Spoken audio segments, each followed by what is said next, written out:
Hello, everyone. Welcome back to Wednesday Night Symbaroum here on Telling Tales. We're playing The Darkest Star, the third installment in the Grand Throne of Thorns campaign for Symbaroum. You will know all this, probably, unless it's your first time, which would be quite confusing. So I hope it's not. But there we go. Before we get started, just a little bit of admin, I suppose. We run a few things on a weekly or sort of weekly basis. Obviously, Symbaroum is on Wednesdays. On Mondays, we have Call of Cthulhu, which is currently the Massive Nyarlathotep campaign, that tiny little scenario, which the Monday crew is wending their way through. And about once a month, we have The Yellow King, which I'm running, which is another big, long campaign thing, because apparently we can't get enough of them. We also do one-shots every now and then. We're aiming to do one at the end of June, so keep your eyes peeled for that. But more than the usual stuff, there is something else to mention. For anyone who is interested in our Patreon and the things that offers, I would say that as of today, our Patreon has been very heavily reworked. There's a number of different things on there that you might be unfamiliar with, even if you checked before. Variously, there's kind of quite a bit more impactful monthly polls that we want to do with people on the Patreon. There's some text-based actual play stuff that we're about to start. There's a sort of recommendations newsletter thing that we're going to be doing monthly. And also, if anyone decides to shell out the top tier, we're going to be running a monthly TTRPG clinic as well. So all those things are on offer. If you're interested at all, pop on over there. The main place to catch us, if you want to ask any questions about it before you subscribe, is our Discord. So check that as well. All the links for those things are down below wherever you are watching. Yeah, that'll do. Let's start wheeling on the lovely players, as we are wont to do. Yeah, let's get Chris out to begin with. Hello, Chris. Hello. Chris plays Steo. He's a man with a spear, and he'll let you know about it. Spear is like a child to him, a child who he constantly complains about. And if you weren't watching, I'm doing well. I spent a little time in the pre-stream chat working out what I'm going to be playing next, because I'm not fancying our chances. It's an interesting question, isn't it? What does happen if we TPK? Is this a survivor run of the? Is it a hardcore run of the campaign? Do we restart? I mean, I don't hate to be that guy. I'm actually quite proud of it. But honestly, Matt, that's kind of your job to work that out. It's true. It's very, very true. And on that note, let's meet someone else whose job it isn't to decide that. Let's meet Stephen. Stephen plays Alindra, former Templar novice turned lady with a sword. Hello. Hi. How are you, Stephen? You had an exciting end of the session last time. Did a bit, yeah. We said at the end of the session that like various characters got to show off their special skills, and Elindra's was to take the kind of hit that she took and not be dead. Yeah. But she is very, very nearly dead. Yeah, she's in a bit of a rough shape.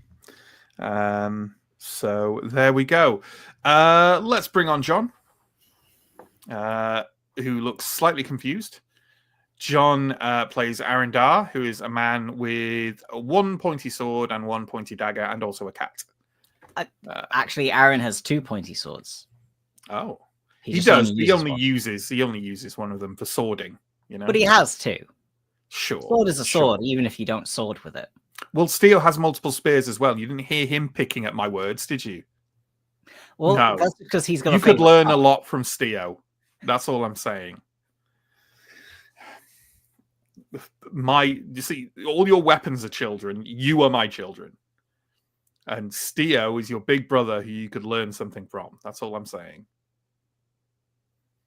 This isn't going down well, so I'm going to move on. Maybe abandon this metaphor card, please, Matt. John, how are you? I'm all right. I am entering the part of the year where I can't breathe properly. Right. Yeah. Yeah. So I'm prepared for the horrors and corruption of Deepest Avakar. Yeah. It's mild hay fever. Specifically, yeah, the hay fever. That's when they talk about the corruption of Deepest Darkest Avakar. They really mean it's just bad hay fever. Yeah, that's what you were describing as we were riding towards the Viara. Yeah, that hay fever that feels like stuff is sliding through your molecules. Yeah. Yep. There we go. Let's bring out our final player. Let's bring out Sam. Sam is a changeling with a bow. Well, his character Askarai is not Sam himself, unless I've massively misunderstood him broadly through the years of our friendship. How are you, Sam? I'm good, and I have no quarrels with any of the words you've used. Please don't kill me. Good. Thank you. I did think John's picked an interesting session to start like an argument with me, but we'll see. As for what the session is and how things are going, let's talk about that. So basically, there's a lot of other stuff going on with the campaign, but I don't see us moving outside this particular sort of adventure landscape in this session. So I'll just describe what we're doing. We're on the estate of the noble family known as the Viara, who were often sort of contentious rivals of the Kohinoors for the crown.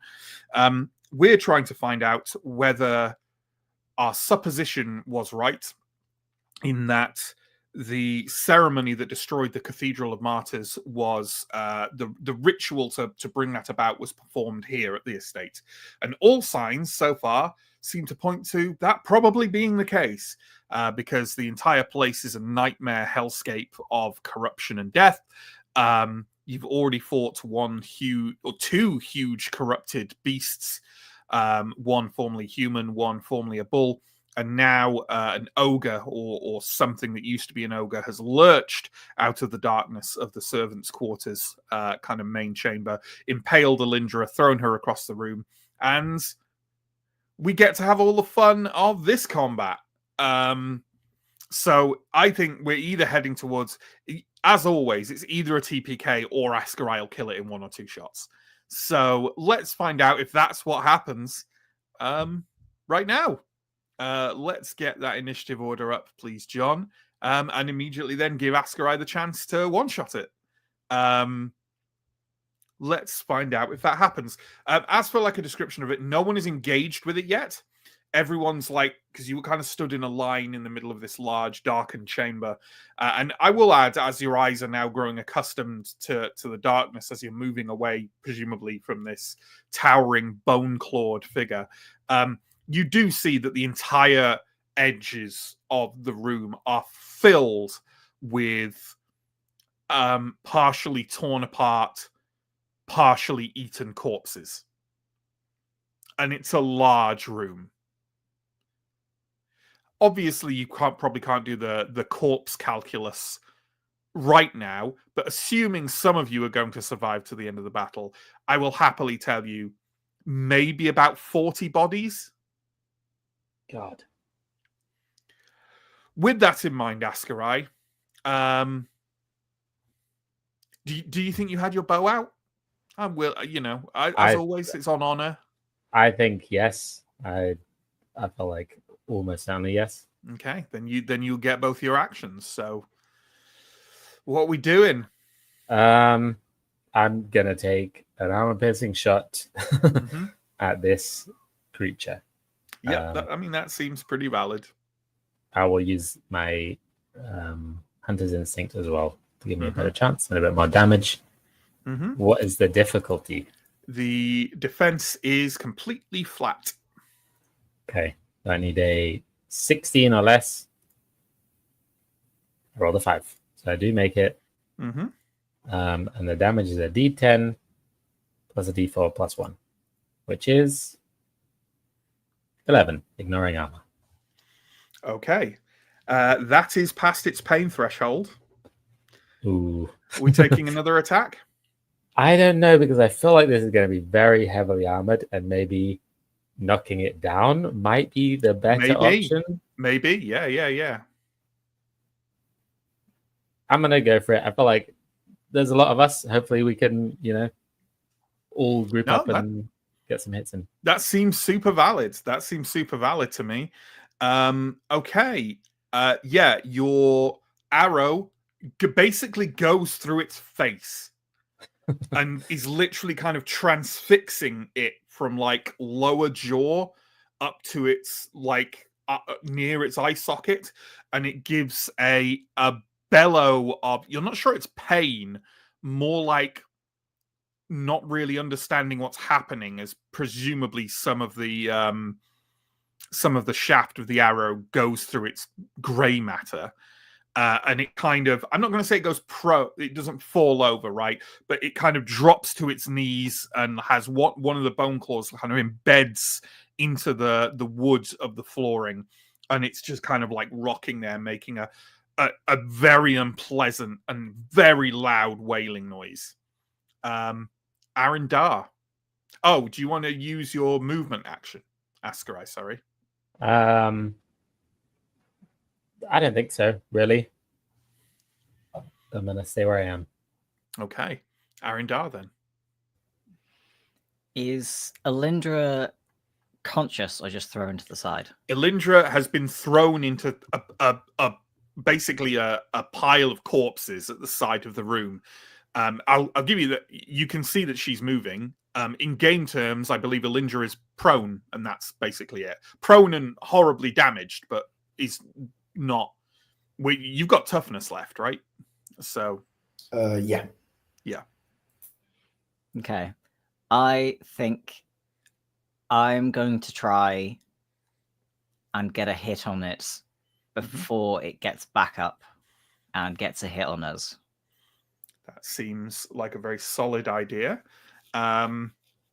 Okay, so roll to attack, please.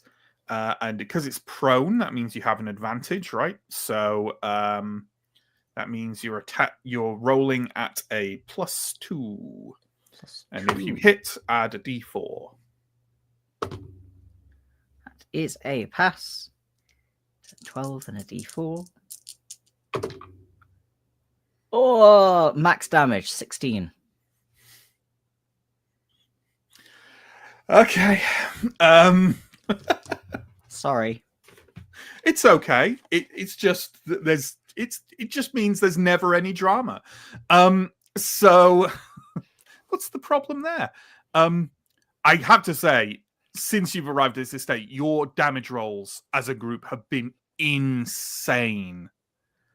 But there we go. Yeah, you kill it. It's done. No. Well, tell you what. Let's do something for a change. You tell me how you kill it. As it's lying prone, I try and basically Askarai shot it through the eye, right? Well, more like its face, but yeah. Oh, well, I stab it in the eye.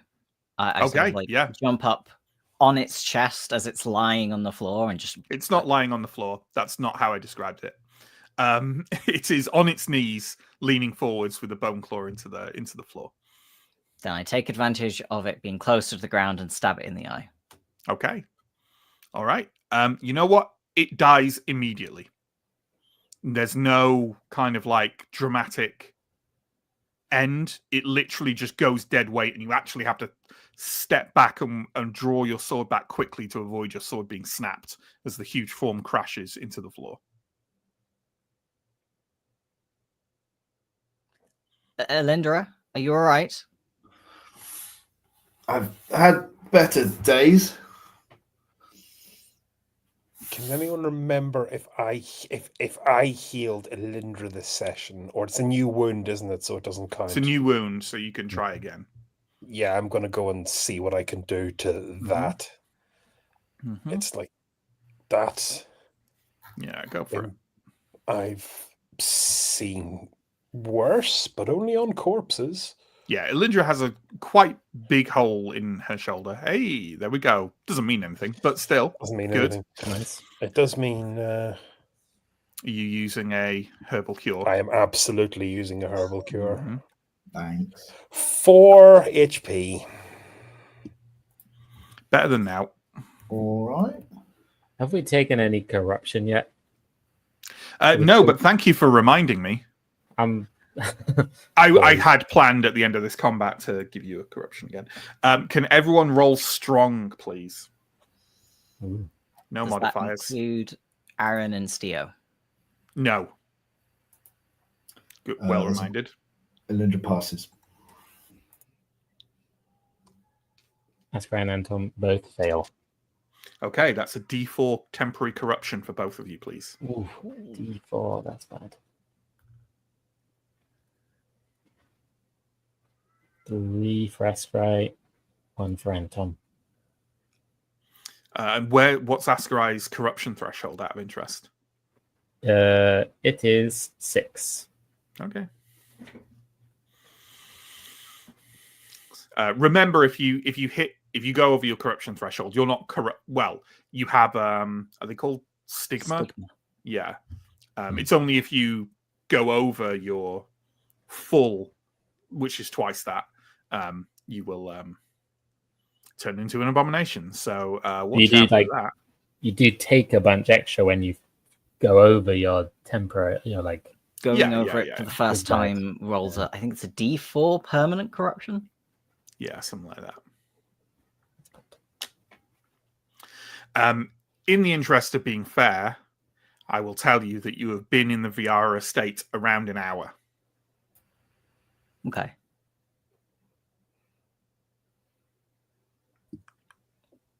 So, there we go. Okay, we got to walk away from that one.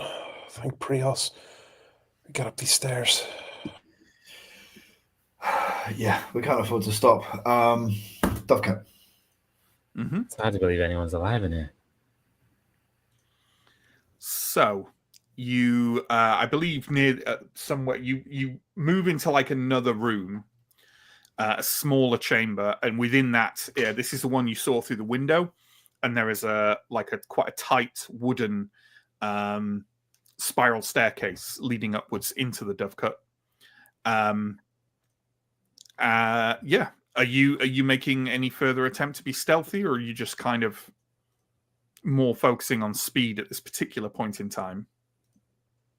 Before we leave, I think Anton might do a lay on hands on Elindra. That seems fair.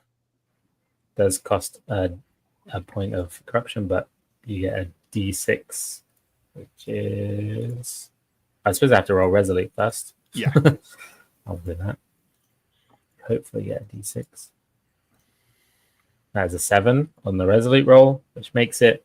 And the healing is a 1. Thank you, Father. There is very little of Prios's warmth to be had in this dark place. Whoever's up here better be worth the blood we've shed.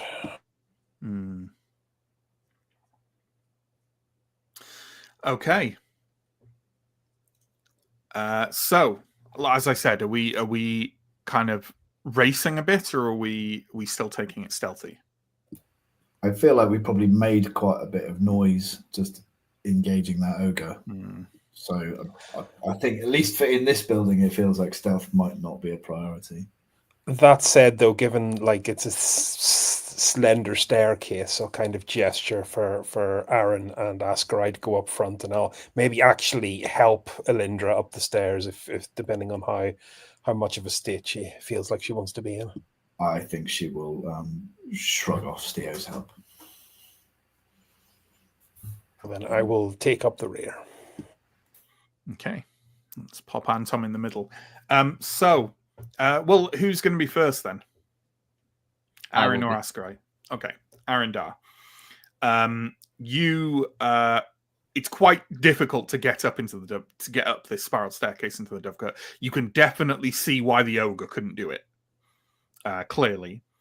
And as you come to the top, there's like a little light wooden trapdoor above you. I'm gonna listen to it. Give me a vigilant roll.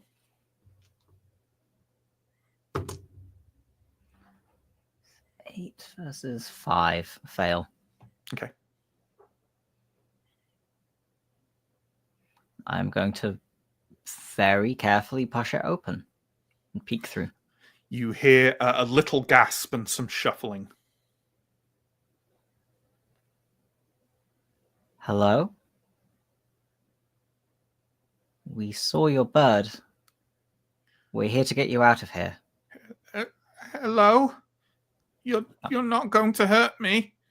Push the trapdoor further up. It's like, Okay. no. We're not here to hurt. We're here to get everyone out.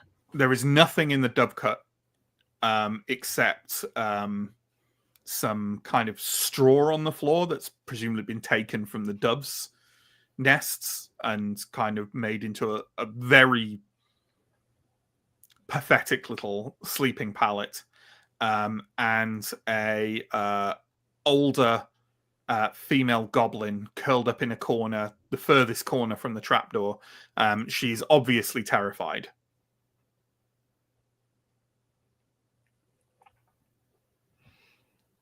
I'll climb up fully into the room and like show that I'm clearly not abominable and say, my name is Aaron Dar. As I said, we're here to get you out. She nods for a moment and then bursts into tears. Oh no. I'll rush across the room and sort of not really know what to do with a crying woman in a crisis situation.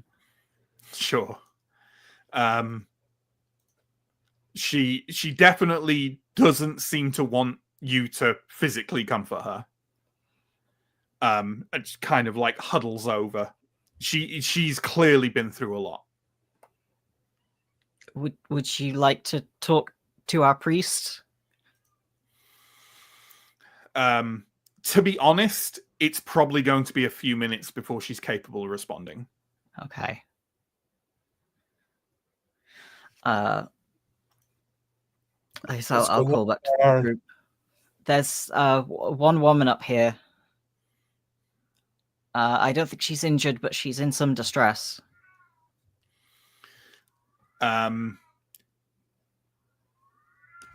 Anton will clamber past the others of you and kind of come up, and he kind of sits cross-legged near her and kind of mutters words of comfort to her. And she slowly regains some of her senses. What's your name? My name's Gringa. Pleased to meet you, Gringa. I work here as a chambermaid. Not for the Count, for his guests. I help them get dressed. I do their hair and I make sure that they're comfortable.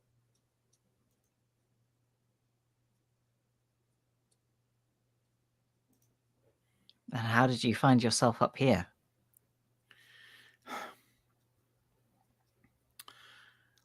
I heard awful things happening. And I poked my head out of our bedroom and I saw two of the men I work with. They changed. Everyone was trying to run past them out of the house, but I ran up here. I was the only one. And then I had to listen to everything. The shouts and the screams, they didn't last for a very long time. And then I've just been here. Some of the birds, they turned nasty. I had to shoo them off, or she glances over to the corner where there is a small wet pile of blood and feathers. Some of the others, they seemed still a little all right. So I wrote a message and sent them off.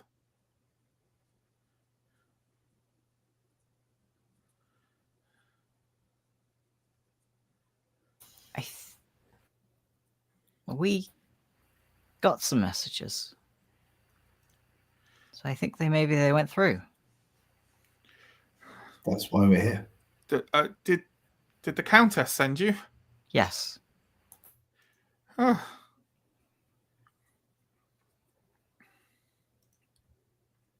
It seems like you made a lot of very good decisions, Gringa.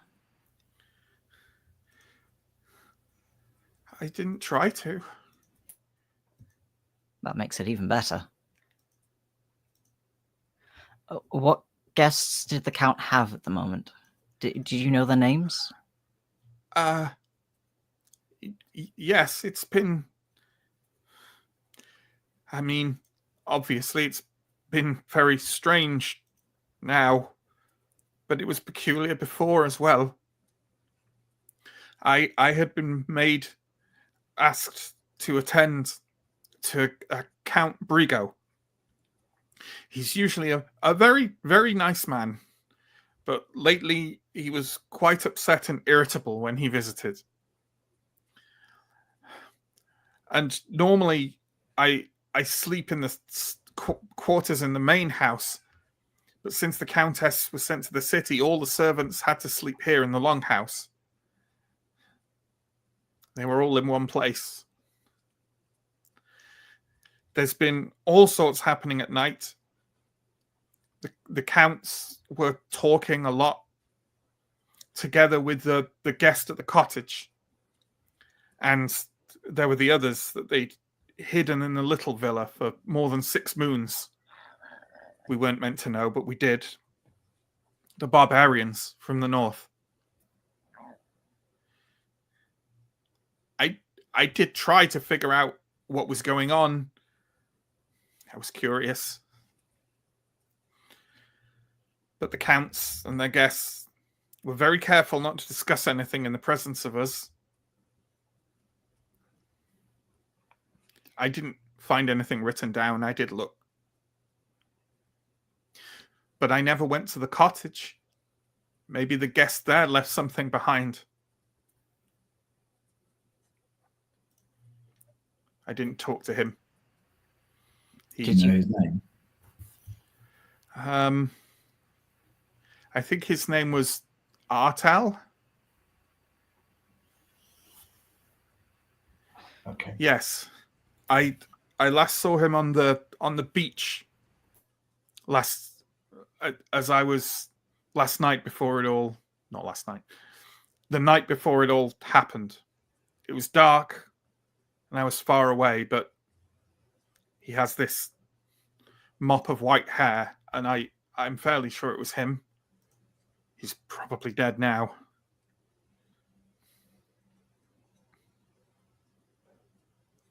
That's all I know. How far is the cottage from here? Not far. It's on the other side of the residence. Near the lake? On the shore, yes. It was the Countess's mother's cottage. She was a mean lady. They didn't like having her in the house.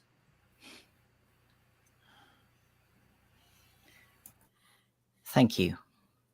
You've been very helpful. We're going to do what we can, but we need to get you out of here. All right. What do I need to do? I sort of look back at the group. Said, should someone take her to the gate? And Tom stands and says, I will take her. In that case, Gringa, just follow the father. I think it is likely we have left a clear path behind us. The rest of us should decide where we're going next before you go so that you know where to rejoin us. Well, the residence seems worthy of investigation. And then there is this... He confers slightly with Gringa. So this little villa, apparently a guest house, is where we saw perhaps the message hung from the window. That is nearby as well. They're both closer than that cottage and the smoke on the shoreline. I think we should do the little villa first, and then the residence, and then the cottage. I'm trying to decide whether we want to save the residence for last. It's a big place, and sorry, Stephen, I interrupted. No, you're giving us some visual context. So to revise, so this is the villa here. This is the barracks. You passed that; it seemed empty. This is the servants' quarters. That's where you are now. This is the little villa behind the residence, and then the cottage is like over here, and where you saw the smoke is over here. Although really, this is more like, I think I said over here. It's a bit further away than that looks. But yeah, this is a small building that you couldn't immediately see the purpose of. It did not look like a grand or important structure. Does that clear things up? Yeah. Thanks. Yeah. I think the little villa, and then I'm not sure about the smoke or the cottage or the main villa. My worry is that in the main villa there might be lots of things to meet, some of which you might not want to, and I wonder if that's best saved for last. Yeah, let's do the small one first. Okay. I want to know what business the Northerners had here, although I can probably guess. So if we're not at the little villa when you come back, Anton, we'll have headed to the cottage. Yeah. Very well. See you soon. Good luck. He nods and puts an arm around Gringa and starts off with her at a little bit of a jog, or at least a jog that the older goblin can deal with. I'll sort of grab his arm as he goes and say, "Don't let her see the hall as you pass." We will climb through the window. Once they're kind of gone, I'll round and say, right. What's the minimum amount of work we can do here? I don't mean to sound lazy, but I'm starting to get worried. What's the minimum amount of work we can take back to the Duchess and be on her good side? I think we've seen everything we need to see to understand that this is where the ceremony happened and to know the players involved. But that wasn't what the Duchess bought us for, was it? She wanted to know who was responsible. She wanted her husband back. Oh, the Countess. Yes, the Countess wants her husband back and possibly Brigo. Yeah. And of course, it's always a possibility, he says, partly as the games master, but also just in general, that obviously there may be quite important information to be found here about the culprits. Mm-hmm. Yeah, it's worth looking. There may be survivors. There may be people with more detailed information.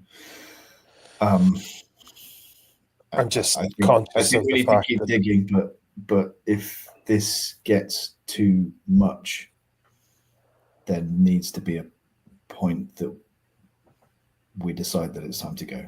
But I don't. I'm conscious of now.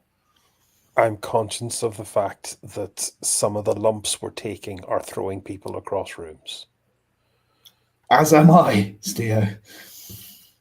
Yeah, let's do what we need to. I'm okay with not learning the whole story here. I'd rather sleep tonight and not lie in a grave.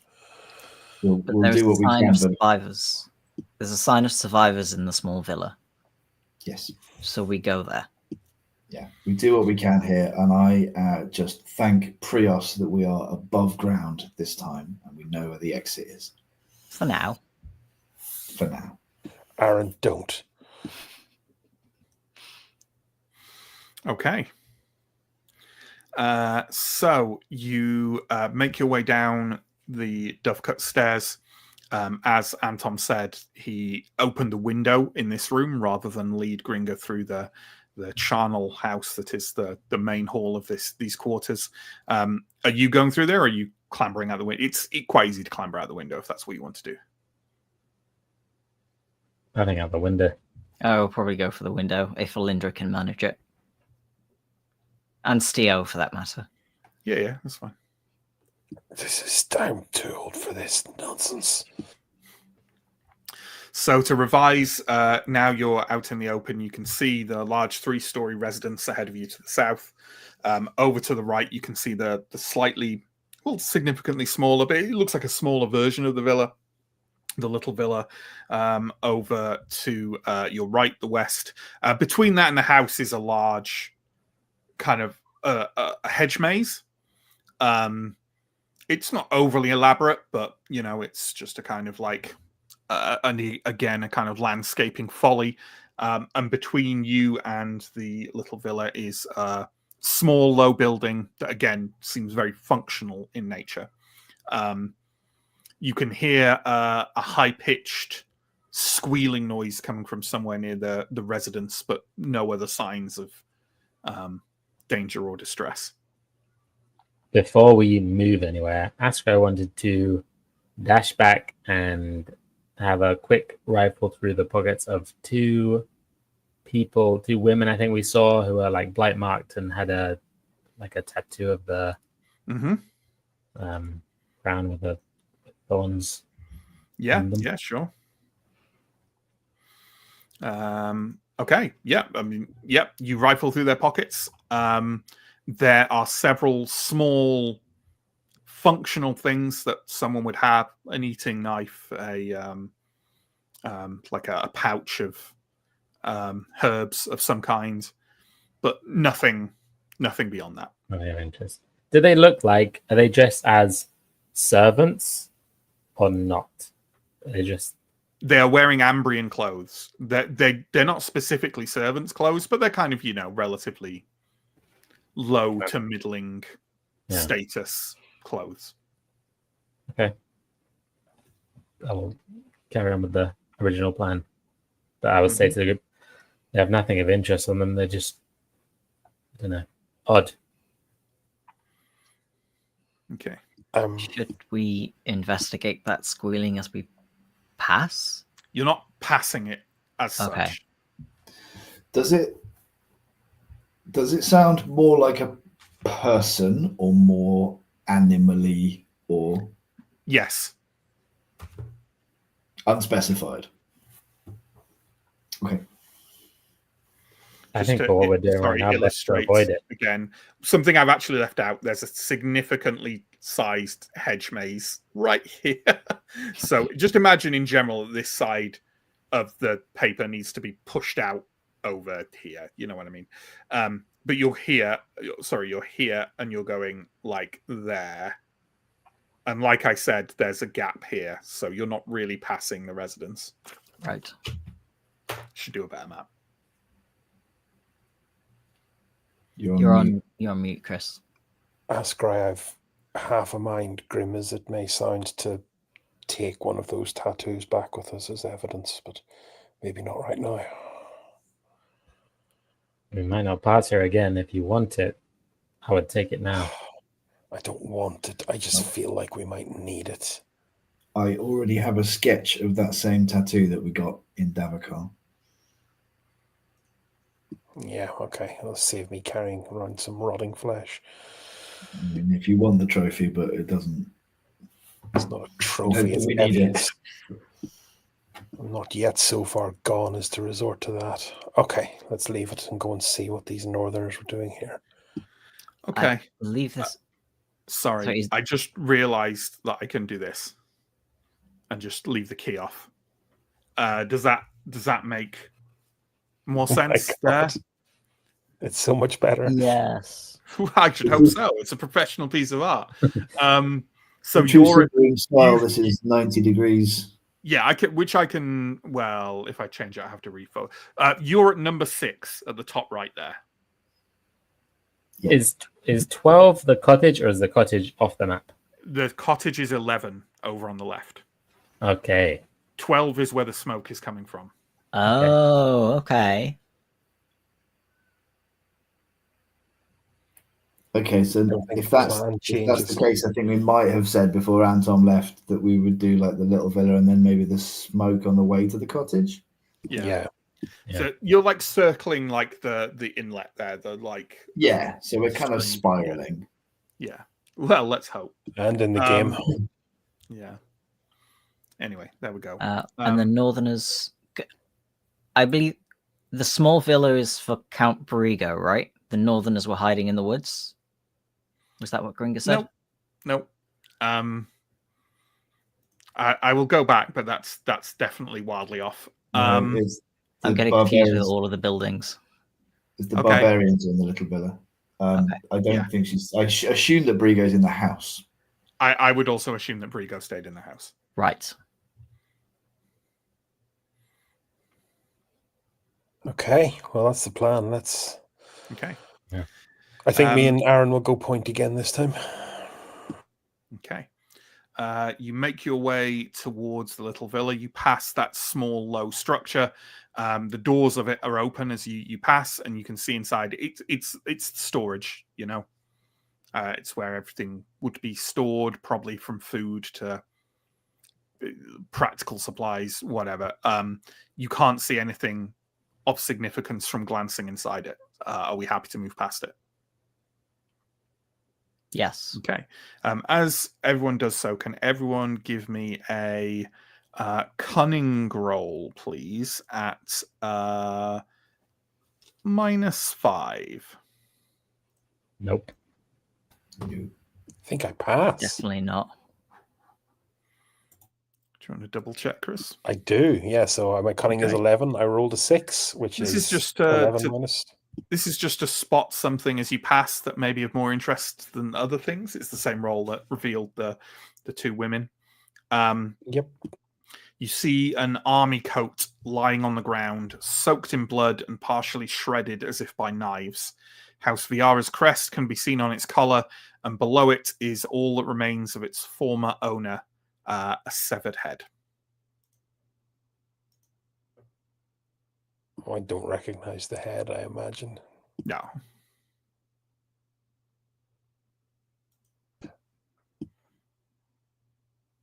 Steel is... Aaron, those coats are pointed out. Is that liable to be like a captain? A captain of the House Guard? It's shredded so bad you can't really tell. I can't really tell. Okay. Why am I thinking about... I'm not thinking about trophies. I'm thinking about evidence for the Duchess. Let's keep going. Okay. Again, are we focusing more now on speed or stealth? Stealth again for me, I think. And I'm up front, so I make the decisions here. Okay. In that case, can everyone give me a discrete roll at a flat rate, please? Fail. Passed. Fail. Passed. So that's half. Okay. You have made your way to the little villa. Like I say, it's basically like a 2-story, it's almost like a replica of the main villa. It's quite a nice building in an older Ambrian style, like a more Alberatory style. Is there anything else to say about the outside? So we saw something hanging out of a window here. Yes. And now you are closer. You can see that it is a sheet hung from a window aperture in the what seems to be the attic, with the word help scribbled on it in bright red sprawling letters. Well, that seems clear. I don't know if that's a bad sign or a good sign. If this is, as Gringa said, the people in there needing help might well be some of the people responsible. I can only assume that the barbarians were here to help with the ceremony in some way. So we should go and see if there are survivors, but we should be careful about how we handle them if we find them. Are we having this conversation in a hushed fashion? Yes. Okay, great. Can I have another discreet roll from everyone, please? Oh, it's like that, is it? That's a fail. Pass. Okay. Carry on. Half and half. So how do we get into this? There are a set of double doors leading in. They are open. We need to assume there's something very bad in there that somebody needs help from. Askra, you hang back, I think. I'll go in first. I'm assuming this is a different scene from the servants' quarters, so for the avoidance of any doubt, I'm going to redo Revenant Strike. Remember, you have to yell to do that. Okay. Damn it. Rules don't say I do, but we've totally role-played it that we have. We totally have, yeah. No, I mean, isn't it that the rules say you have to yell? I think we've been having it. Like, you've not been yelling, but the rules say. Yeah, I think that's the case. Because I think last time someone went, "Oh, don't you have to yell to do it?" And we were like, "What? I haven't heard of that." And then they were like, "Yeah, it says here you have to yell." Okay, let me check. But I won't do it if I have to yell. Yeah. Because I hadn't heard it before last time either, and so I can't remember who mentioned it. I think it was John. But there we go. Does Anton need to redo a blessed shield? The sorcerer ignites a malicious flame around his melee weapon, which then deals 1d4 additional damage till the scene ends. Yeah, it doesn't say anything about yelling. I think it was someone in chat raised it. No, it was definitely me because we've always had Alindra screaming to activate the power before. I don't think we have. I think that might be a brain fart because I have never. We did a bit at the start, but I don't know if we've done it. If we've been consistent with that at all. No, you don't have to. You certainly, if it's not in the rules, you don't have to. No. Cool. Then she's going to very quietly activate Revenant Strike. Mm-hmm. I always ask this, but do you have to roll for that? I don't have to roll, but I do take D4 temp corruption, which in this case is 3. But that would have reset since the last scene, right? Nope. Temp corruption doesn't reset in between scenes. Oh, because we're here. We had the same thing on the Isle. That temporary corruption going to wind it back if you want with that realization. It's let's have Alindra do it and then realize that it was a bad idea. But sure. She's on 5 temporary corruption. Her threshold is 6. So that's where that is. Okay. So, with that in mind, we step into the house. You find yourself in a rather large kind of sort of welcoming hall for the villa. It is very well appointed. There's very nice furniture around. There are a couple of elaborate tapestries on the wall. Down at one end of the room, there appears to be going into some kind of study or drawing room kind of area. And on the other side of this little welcoming hall, there are some stairs that recurve on themselves that seem to be leading up to the second floor.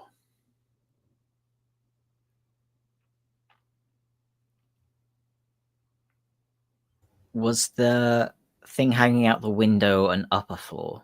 It was from the attic, but what looked to be an attic, perhaps, or it could be like a third. It could more be functioning as a third floor, but it was from the kind of slanted roof. Then I would point towards the stairs. Steele will nod, but just quickly survey the room for signs of struggle or strife. Trails of blood. There does seem to be some. There is a tangy smell of blood on the air, and some of the furniture, like a couple of chairs over on one side, are kind of tipped over onto the floor and partly smashed. But nothing kind of... Okay, Steele will kind of carefully make his way up the stairs. Okay.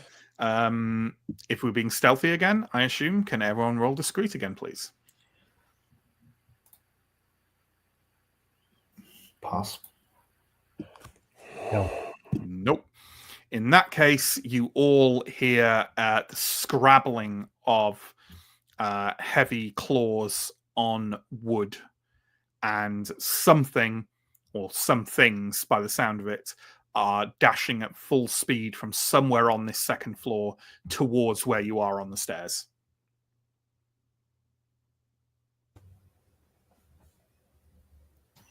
Ready our weapons?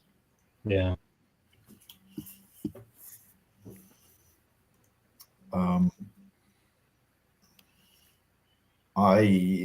Do I have time to try to run up the stairs before whatever this is arrives? Yeah. Cool. So? I'm going to do that. Or the reverse.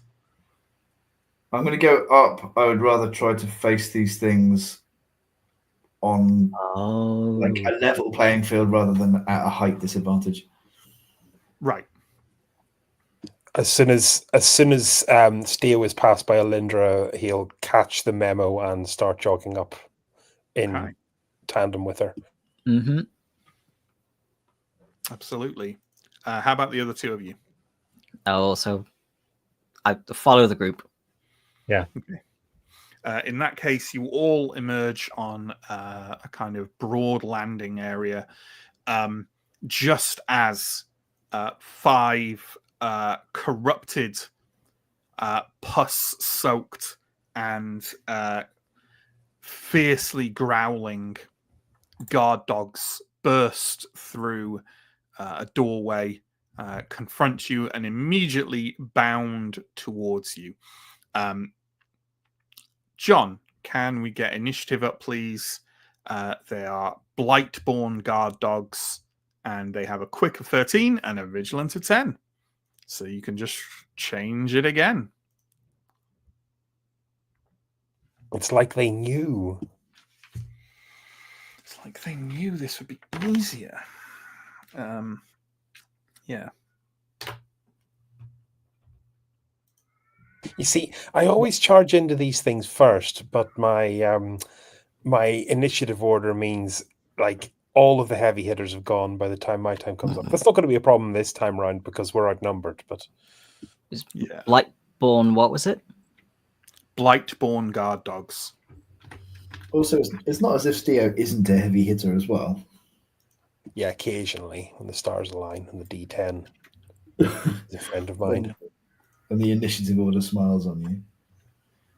How's that spelling? Yeah. No, it's far more normal than that. Blight, gap, born, normal spelling. I went all because that sounds like they're Nightfall. transported here by blight, whereas what they are is born of blight. You get me? Mm-hmm. It doesn't really matter, but like, I'm joking, of course. It matters to be correct. So, with that in mind, Askarai, I can't imagine what you might be doing. I'm going to shoot one of them, but I'm going to take 2 shots this turn instead of going for armor piercing. Okay. These seem smaller and easier to shoot. Sure, absolutely. Then make your attack at a -1, please. Okay, I will use my Hunter's Instinct on whichever one is nearest as well. Mm-hmm. And I rolled a 4, which passes. Mm-hmm. But damage on the first shot is 12. Ooh. Does not ignore armor. Well, You've gone past its pain threshold. So, what do you want to do? I'm definitely going to shoot it again. Mm-hmm. And roll the 10, which still passes. And the damage is 9. Okay. With a couple of swift arrows from your bow, one of the dogs, as it's kind of barreling towards you all, basically just cartwheels on the floor and slams into the kind of the rail over the stairs, breaks through it, and just drops out of sight. You're fairly sure it's dead. And your second shot. Yeah, I'm going to Hunter's Instinct the next nearest one and try and do the same thing. I've got to do something about him, haven't I? Really do. The corruption will get him. I'm just going to create a monstrous trait that's called immune to arrows. That'll be very just real good at dodging. Just have a turtle abomination. It'll feel totally natural. Turns out Symbar is just a brick with a smiley face written on it. Yeah. Anyway, attack at -1. How did you do? I did hit, and I rolled damage of 8. Okay. That does not go past its pain threshold.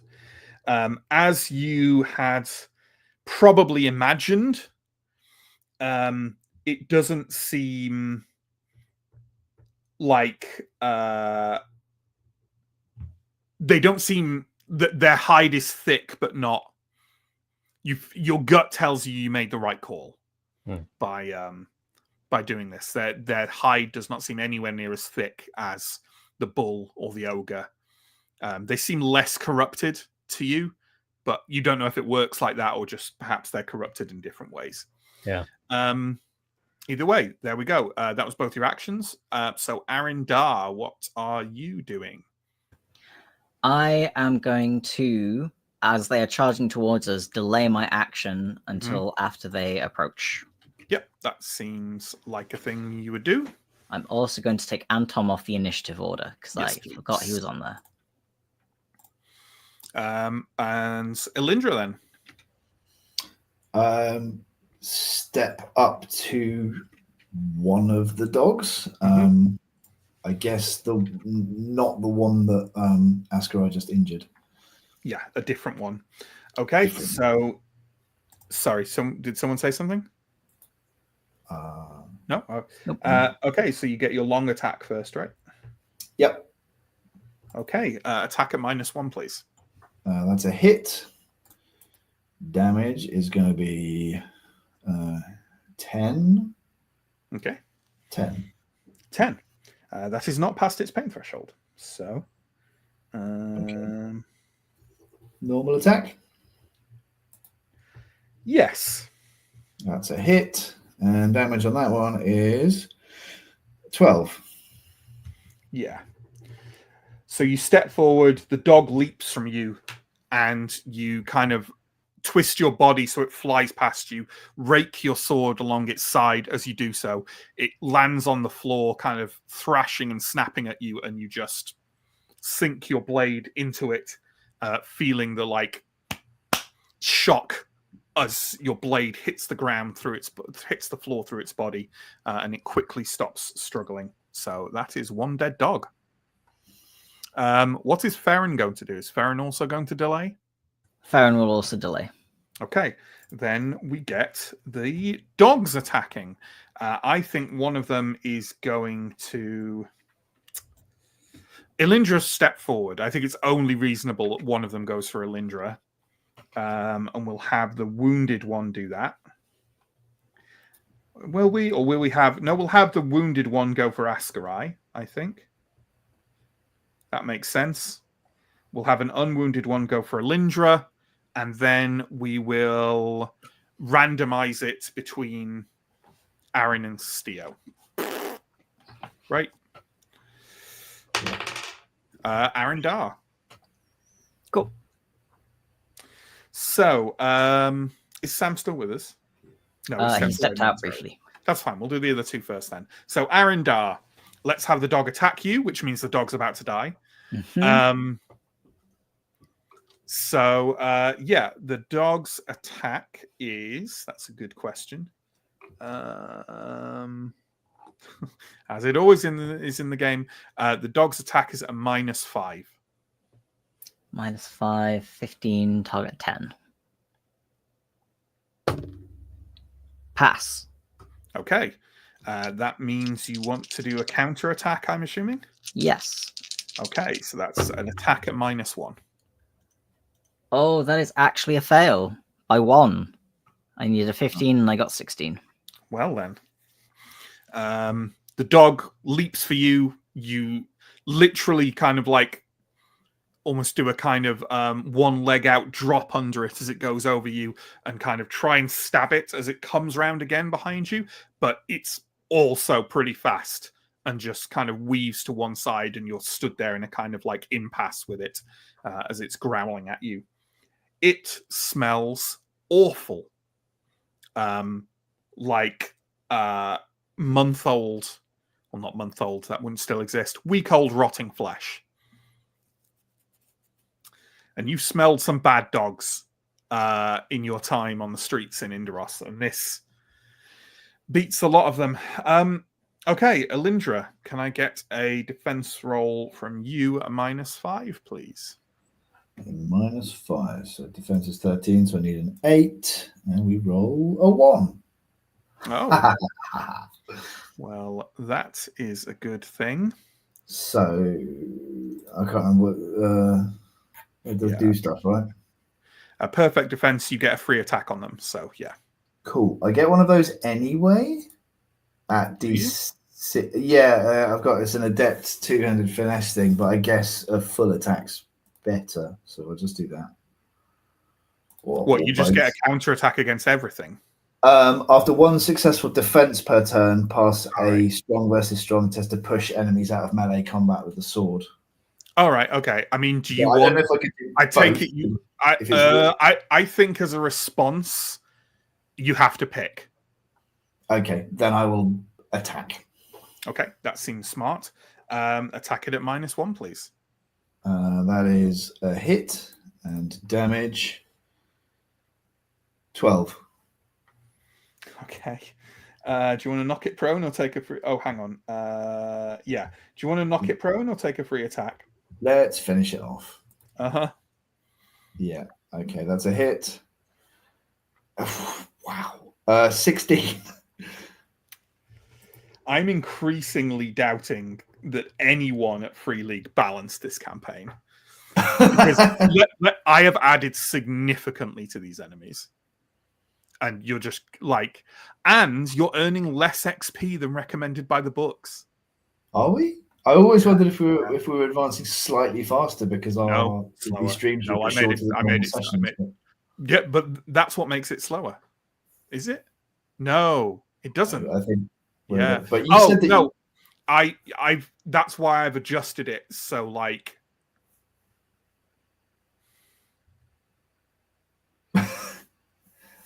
I know that. Are we all way over leveled? I remember. You're not, because I checked your XP against the recommended for the. Yeah. I need to check at the start of each adventure, right? Just to be like, are we in the right ballpark? And we. Yes. No. It is lower. Well, it should actually balance out, because what you should have is a point for the session and a point for every scene with a challenge. Oh wow! I don't give you a point for every scene with a challenge. I just give you an extra point if there has been a scene with a challenge. So in my mind, that should balance out. And I think you're definitely around the ballpark for XP, the recommended XP in the books. Mm-hmm. But like, maybe Free League just didn't expect us to get this damn lucky. Yeah, your rolls are incredible. Like, I don't think anyone's missed an attack since you arrived at the estate, which is kind of crazy. But there we go. Anyway, yeah, it's dead. It comes for you. You kill it. And I am going to leave it there this time. No, unless you want to describe it. I'm running out of juice. There's only so quickly paced I can describe you killing things in a cool way. You know what I mean?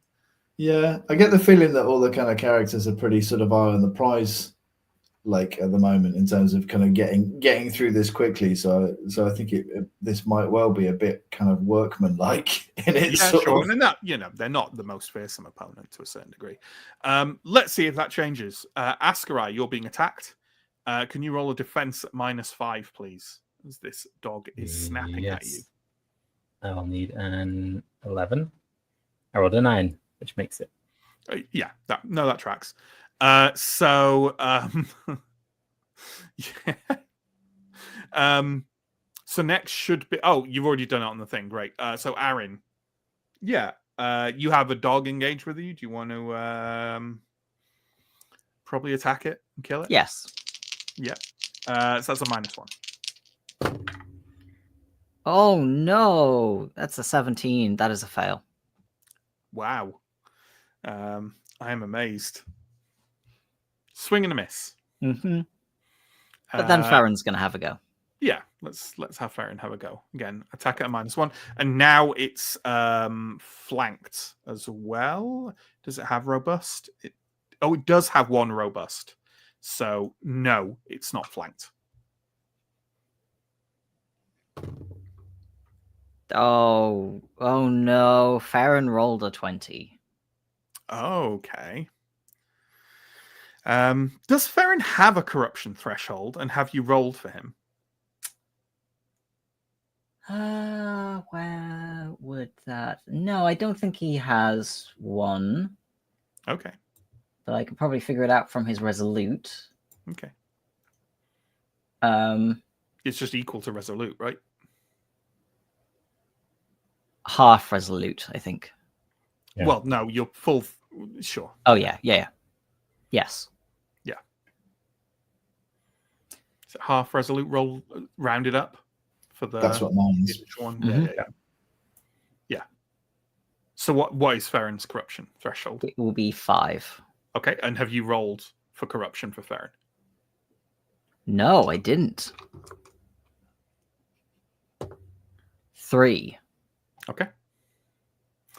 And did you say he takes an attack from the dog? He does. And I'm wondering, because I was considering using bodyguard to intercede myself, but Okay. I'm guessing because it was a botched attack. Maybe Is there anything in bodyguard that says you can't use it specifically on a... No, I'm just trying to be accurate. Cool. In that case, Aaron is going to throw himself in. So Aaron takes the attack instead. Aaron defends against the attack. Okay, so that means you get another counter attack if you succeed. Then I take it. Yes. So give me a defense at -5, please. That is a pass. Yeah, of course it is. Attack at -1, please. That is a pass. Yeah, naturally. And damage roll. 11. Okay, do you want to knock it prone or get another attack? I'll get another attack.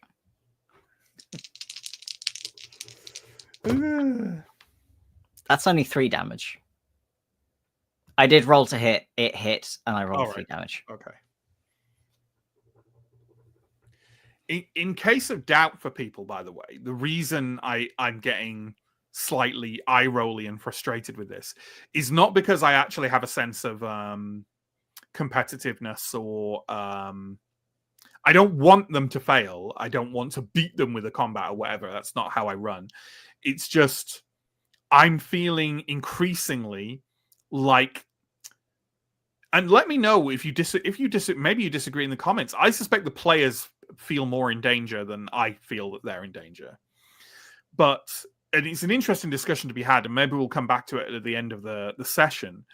But increasingly, I feel like the way I'm telling the campaign is not being supported by the mechanics of the campaign. Does that make sense? So I'm trying to make this feel like a horribly dangerous, hazardous area.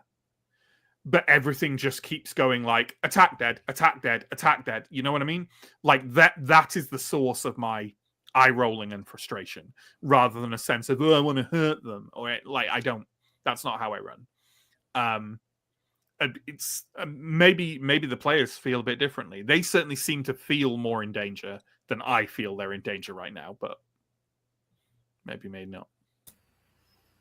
I mean, I thought Alindra might not survive the first combat round of this session, but obviously the tide has turned somewhat since then. So yeah, but it does feel like the only way the party takes damage is if they get ambushed and the initial attack damages them, and then once that's over, it's done. I don't know. Yeah, well, which doesn't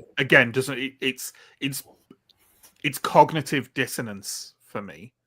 It's not cognitive dissonance. It's ludonarrative dissonance, where it's like, this is so awfully dangerous. It's like, it's what I, okay, here we go. It's what I get in a game like Diablo or the newer Diablos, where it's like, oh, this is the end of the world and it's horribly and it's dangerous, and you're just walking forward going.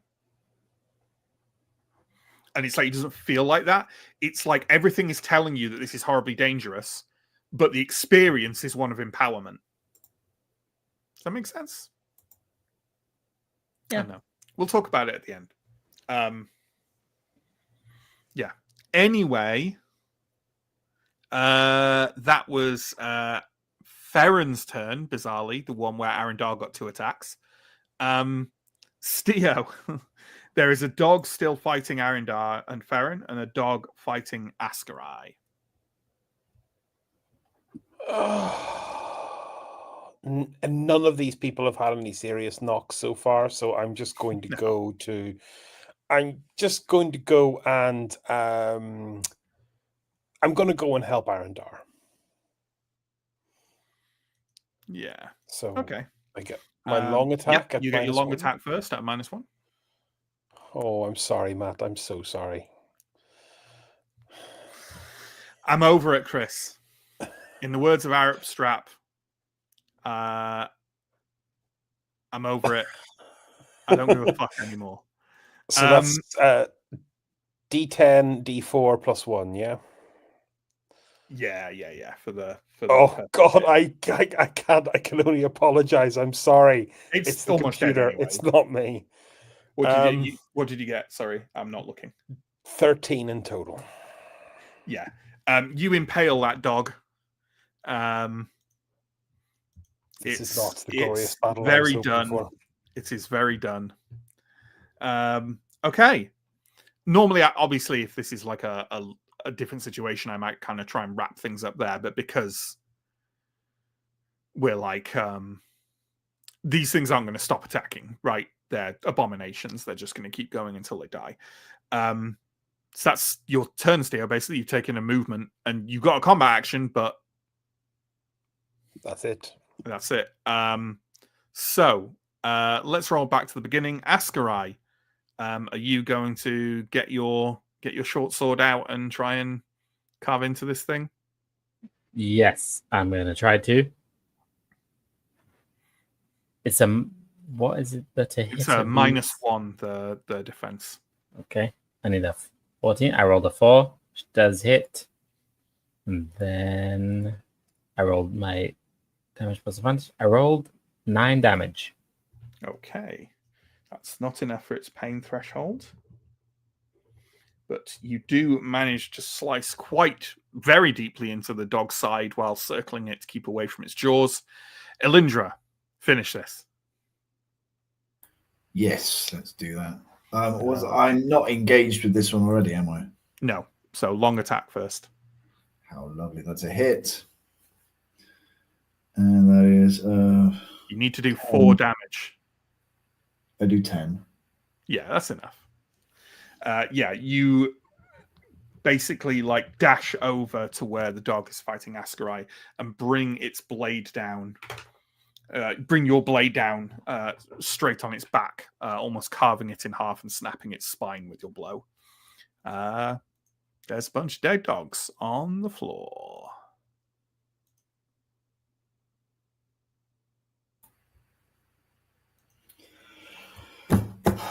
Onwards. Let's keep trying to find that window. To the attic. Okay. There is... I'm going to say that the stairs up to the attic are on this landing. I'm going to say that there's like another sort of trapdoor in the roof, again, and over to the side next to a cabinet is a with that. No, you know what? I'm actually going to say on the floor of the landing is a small set of like a wooden ladder is lying on the floor of the landing.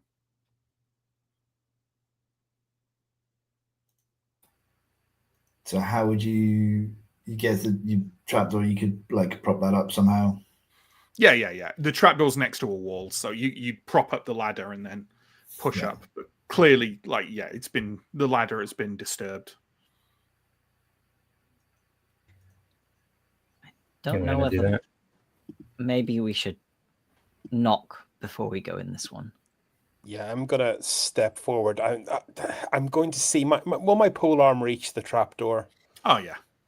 I'm just gonna go dunk, dunk, dunk. Hello. Hello. Is it safe?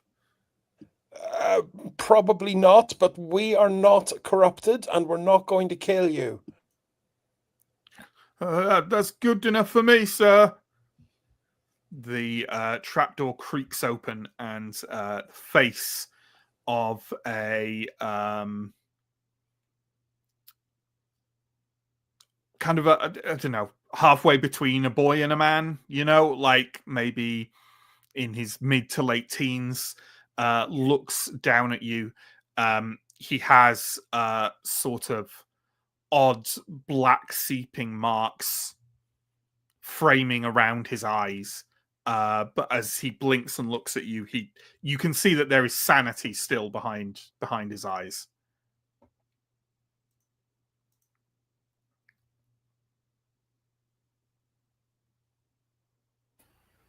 You're on mute, Chris.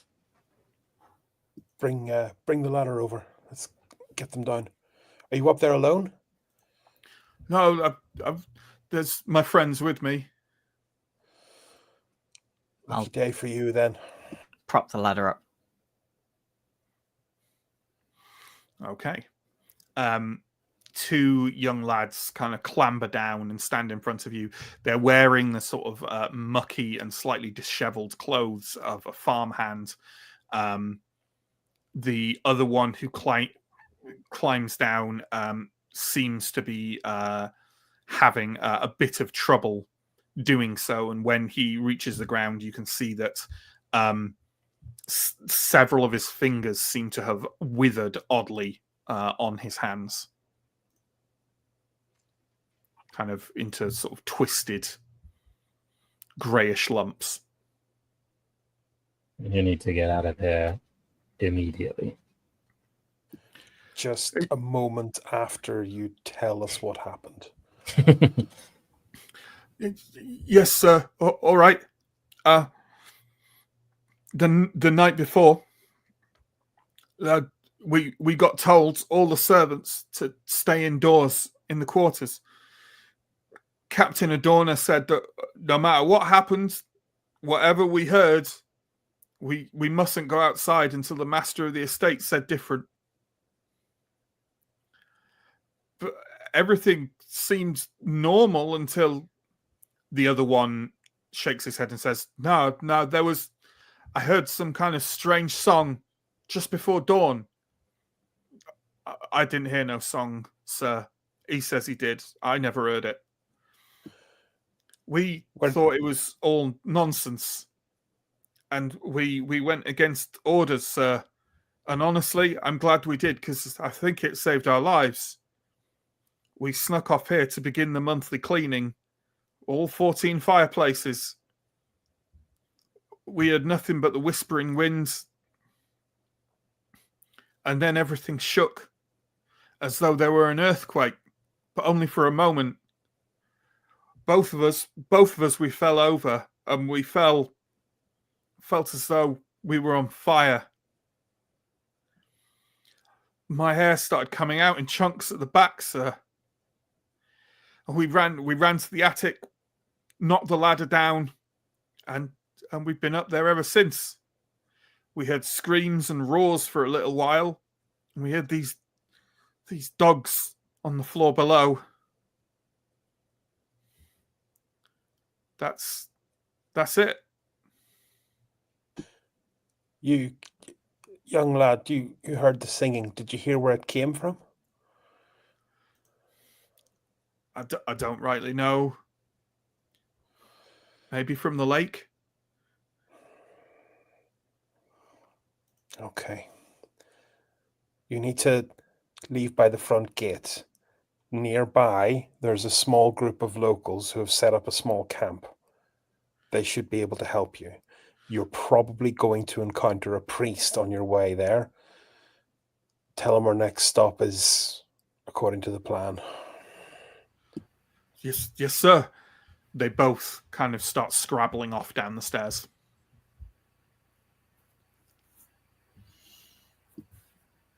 Not terrible. No new information. No. Should we take the time to search the villa? See if the barbarians have left anything? You can do as you will. It's a very large villa. Huh. We do not have the luxury of time, Aaron. Yeah, I think we need to focus on the areas where we're most likely to find the people of interest. And the barbarians are interesting, but they're not Artel. They're not Brigo. They're not the Count. Let's move on to the fire then. See what's causing that smoke. God, I'd like it more if Anton were here, but He'll find us. Okay.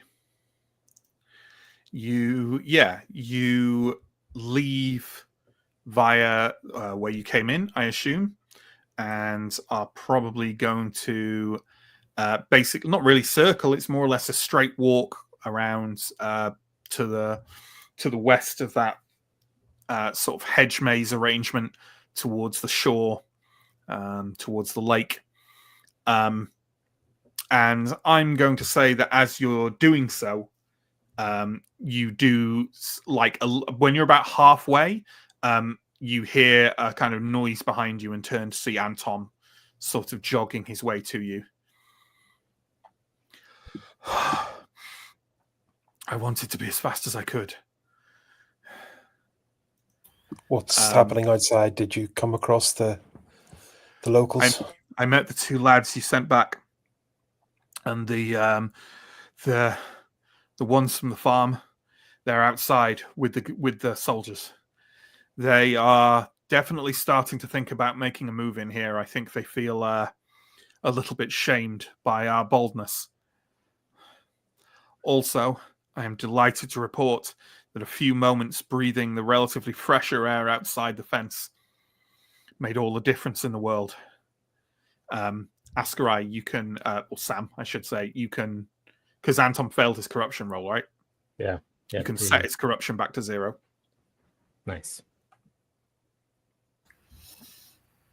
Perhaps after the cottage, we maybe take a trip back to the road before tackling the villa. I was about to maybe suggest, I think that's of my mind. We see what this fire was, we see what the cottage was, we go outside and come back in en masse after. God, I wish I would love a pint. We'll get there. All right. Let's head along then. As you get closer to where the smoke is rising, you can see that it is on the rocky shore of the lake. It is very cold here. There is a freezing wind. It's not a powerful one, but it is chilling, and it rolls off the lake in a strange fashion. You come across, after clambering over some of these rocks, what looks like a remarkably intricate ceremonial circle, almost 8 meters in diameter, drawn on the rock in red, black, and white wax. There is also, at certain irregular places in the pattern, a pile of further coloured wax. Sam, does I think he does. Does Anton have Ritualist? Yes, he does. Yeah, he does. Okay. That's all good. Then he could perhaps analyze it more. At the center of the circle lies a dead young bull that looks to be of exceptional breeding. It's still chained to a massive metal ring that has been drilled into the rock. Around the circle lie several dead bodies. To be exact, there are 9 of them. In addition to this, so you're stood kind of just observing this from probably at least a couple of meters away at the moment. From all the smoke is actually rising from most of the area, gently off the bodies, off the bull, off the ceremonial circle itself. You feel warmth through the soles of your boots.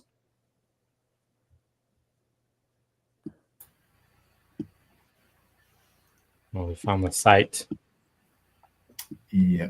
And Tom, do you have any idea what happened here? I'd have to take a closer look. I think we need to be very careful about getting too close. Aaron, I think this is where we... If I understand what Ganderol told us, I don't think there will be any extra corruptive danger from being closer. The infection, it causes a wider eruption rather than a concentration that spreads outwards. But that is only what I gathered. Okay. Well, you have been out for some air and perhaps might be better at weathering that than us as a result. I will go with you. Pull you out if you need it. I'm going to want to take a look at these cultists. Is there like a rock or something nearby that I can stand on to get us like just a slightly higher vantage point? Yeah, not hugely higher, but yeah, sure. I would like to not go into the circle, but to go and stand on the rock and pull out the sketchbook and just try to kind of get a sense of like, what's the circle, what's the layout, like, are there any interesting symbols? Yeah. How about you, Askarai? Because you're the only one not described doing anything specific. I think Askarai's not going to go in, but is going to also maybe look for a similar sort of upstanding rock or any sort of raised ground, and we'll just stand looking back towards the villa and the grounds and the cottage. Yeah. Just keeping an eye on if anything is coming from there towards us. Yeah. That seems pretty valid. I would say then, Askarai, that combined with your high vigilant probably means that as the others approach the ceremonial site, you are the first one to see the shape dive from high above in the sky, the one you saw circling the estate as you entered it. The eagle swoops down to the surface of the lake, sweeps across the water, lands on its edge, and immediately shifts with a sort of difficult to perceive visual blur to a human shape. An old woman, short and bent, completely naked, but for long grey-white hair ending at her knees. In broken Ambrian, she immediately shouts at you all, "Back! Back! Do not break circle!"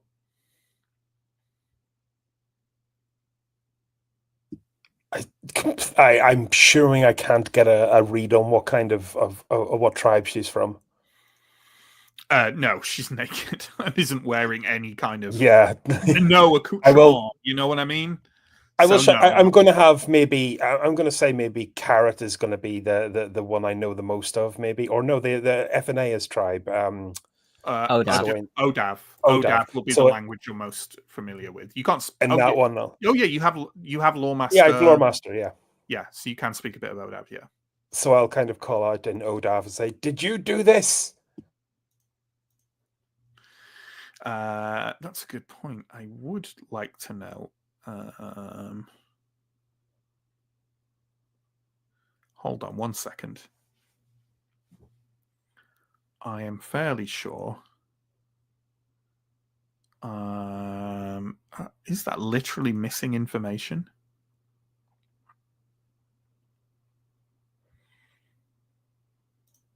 Hold on. I need to do some Control F work. No one knows if she did it or not. No, it's not that. F work though, for real. Yeah. Ooh, I think, okay. I remember seeing a list. This'll be worth it, trust me. By that I mean, yeah, sort of.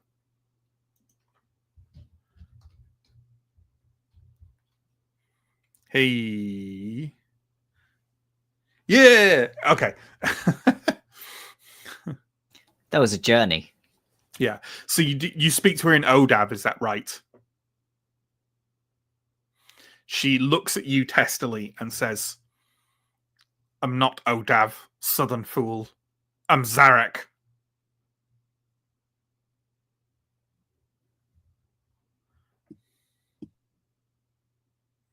You didn't answer my question either. Do I know enough Zarek? It's the Zarek are the people you supposedly want to retire with. Okay, well, I don't think it's very clear as to whether or not I can just speak all of the dialects, but I'm going to. It's safe because you have the Lore Master level. You have a smattering of most of the ones that Ambrians are familiar with, which would definitely include Zarek. Then I will reply, well, woman of the lake, did you do it though? Of course I did not do it. So you are not in league with the Thorned Crown folk who come from the north? She stares at you in a very odd manner and says, perhaps you should say what you know. Foul magic was wrought here that caused great damage to the city of Yndaros. What I know is that I have seen the marks of the new queen in the north upon some of the dead here.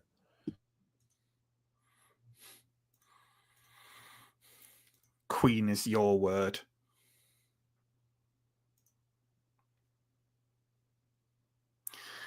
Great damage to your city, you say. And here it would seem also. Could have been worse. Were you hoping for worse? No. I simply observe. One of them broke the circle before the song ended. Your city was lucky.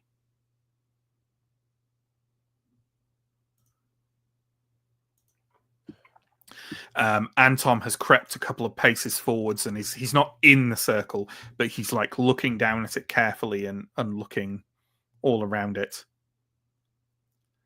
This is wizardry, but an older style that I'm familiar with. I do not recognize the structure of the pattern.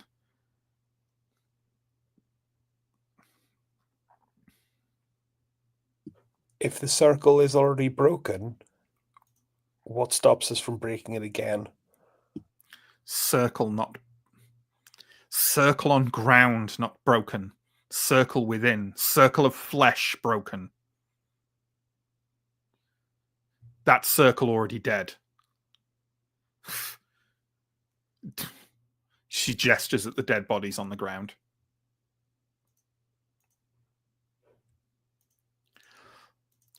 Look, if you must. Do not damage circle.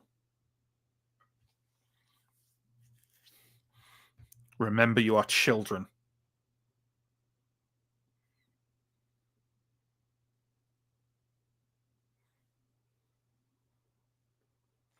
She takes a step back and seems relatively comfortable with you taking a slightly closer look. Are any of the corpses outside of the circle, or are they all inside? All the corpses are outside the circle, apart from the bull. Did it seem like they were blowing free of it? You'd have to take a closer look at them. Do you want to do that? Yeah. I thought that was my plan from the outset. Was Yeah, no, and then absolutely. I was interrupted by this weird bird. Yeah, and she seems. You go near the bodies, and she doesn't even kind of look at you. She's watching Anton like very carefully, because he's like looking directly at the circle itself. Were you going to say that she's watching him like a hawk? Maybe like an eagle. That doesn't work. I am standing right next to Father Anton, probably with my hand outstretched to grab the back of his robes if I need to. If he gets too close or trips or whatever Anton does. So, do you want, if you go around the bodies and examine them, Steo, does that sound like, that sounds like a thing that you'd be doing, right? Yeah, I think I'll go and what I'm really looking for is more of the tattoos of the yeah. Tattoos. You can look over them. So there are 9 bodies, 4 wear Ambrian clothes but have the tattoo on the inside of their wrists. 2 of them are wearing coats with the Brigo family crest. 2 have the symbol of House Viara displayed on their tabards and shields. The 9th body also has a lot of Brigo symbology on his jewelry and person, but stands out due to an exclusive seeming fur-trimmed coat with buckles of pure gold, jeweled rings, and an ornamented sword at his side.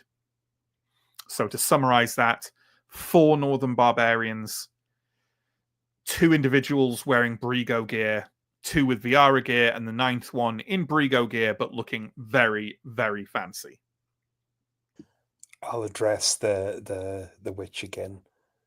Wise woman, did you see which one of these broke the circle? Let me see.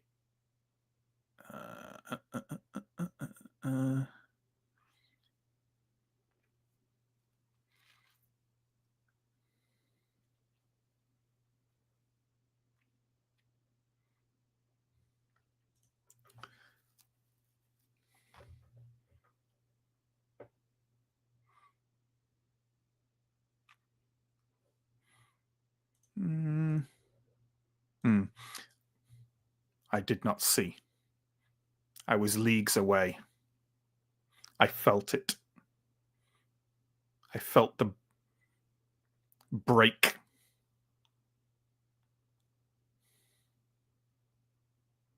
I'll kind of call over to Aaron and go, I think I found the Duke.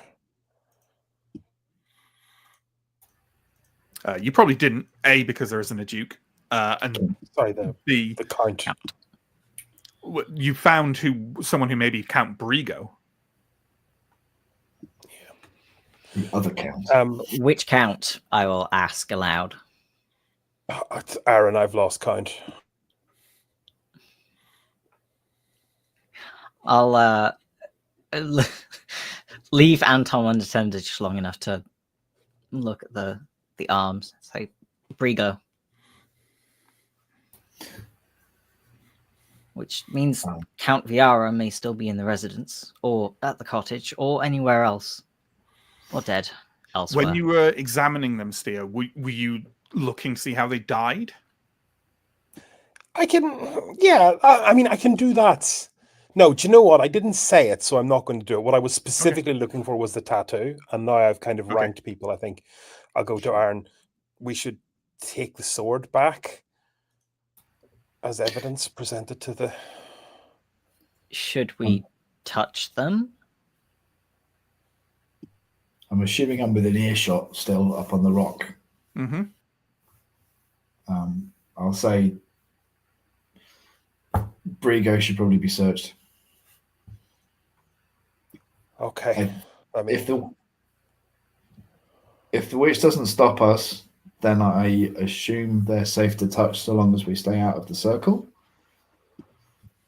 She was pretty insistent that the circle was the most dangerous part. I'll take a closer look. Okay. Aaron, give me a hand. He is, other than wearing a lot of very expensive, fancy clothing and jewelry, he does not seem to have anything of import on him whatsoever. He doesn't have so much as like a money pouch. I will say, through examining the body and turning it over, you can see that he definitely seems to have died from having a sword thrust through his neck. And I will unsheath his sword. It's clean and dry, I assume. Yeah. The only other thing that seems notable is he seems to have ashes coming out of his mouth and nose.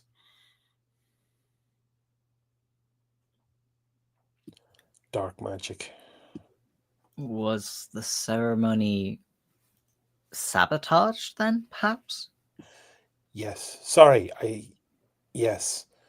The witch explained that the circle of people was broken.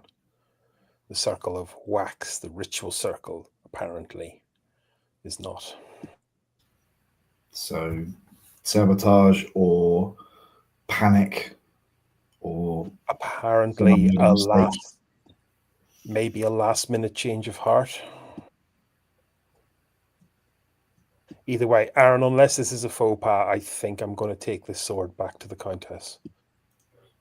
Just because I feel like we're confused. We are aware this is not the Countess's husband. Yes. Yes. Yep. Okay. But she did ask us to find Brigo.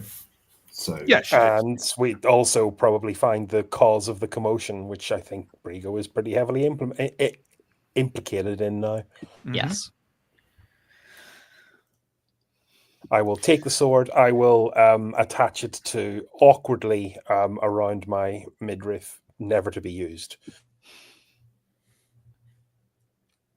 We should search the others still. Okay. Especially the barbarians. I will go to the... No, I won't. We know why they were here, really.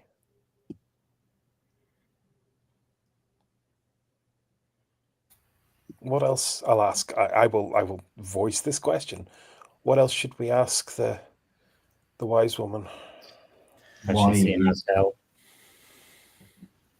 Yeah, she's seen our tell. And why is she here? She was observing. From what she says, she was far away from the incident when it happened. I don't believe her clan are deeply implicated in this stuff. I've no reason not to give her the benefit of the doubt.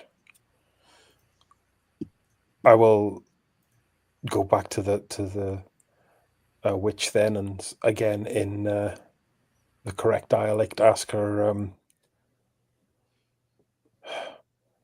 There was, we believe, one who coordinated this abomination, went by the name of Artel. Did that name cross your path? I do not know that name.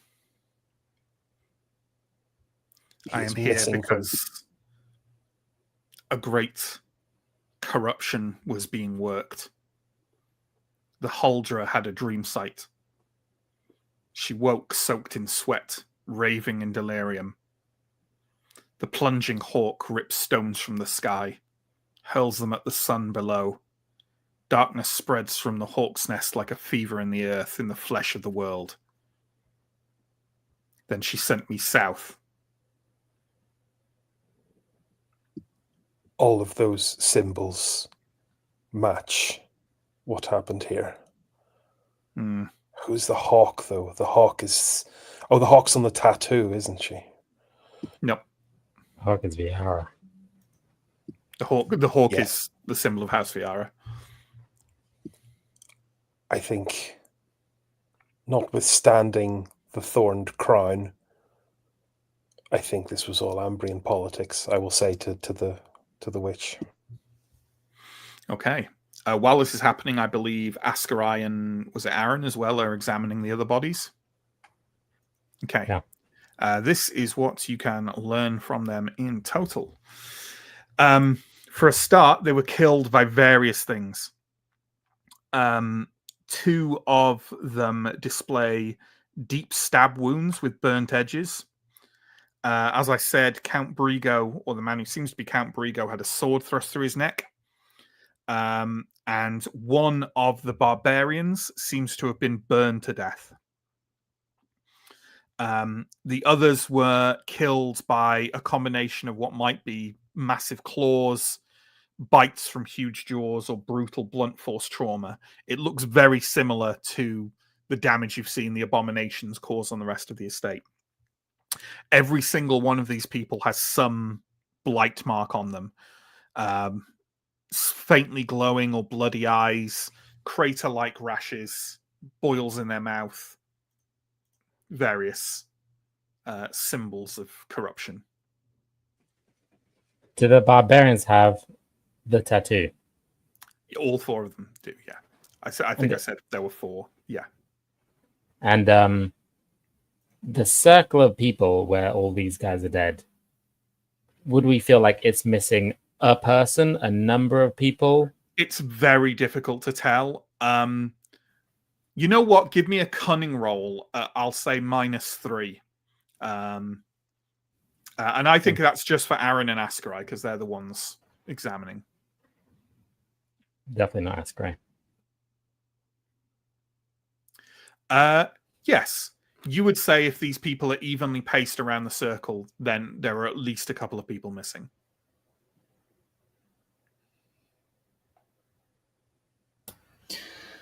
Do they look like they kind of fell down where they were, or do they look No, like they're scattered a bit.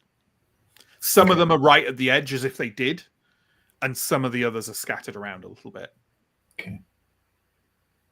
In fact, I will go so far as to say that the ones that look to have been killed by abominations are all at the edge of the circle. The ones who aren't are further away from the circle. All right.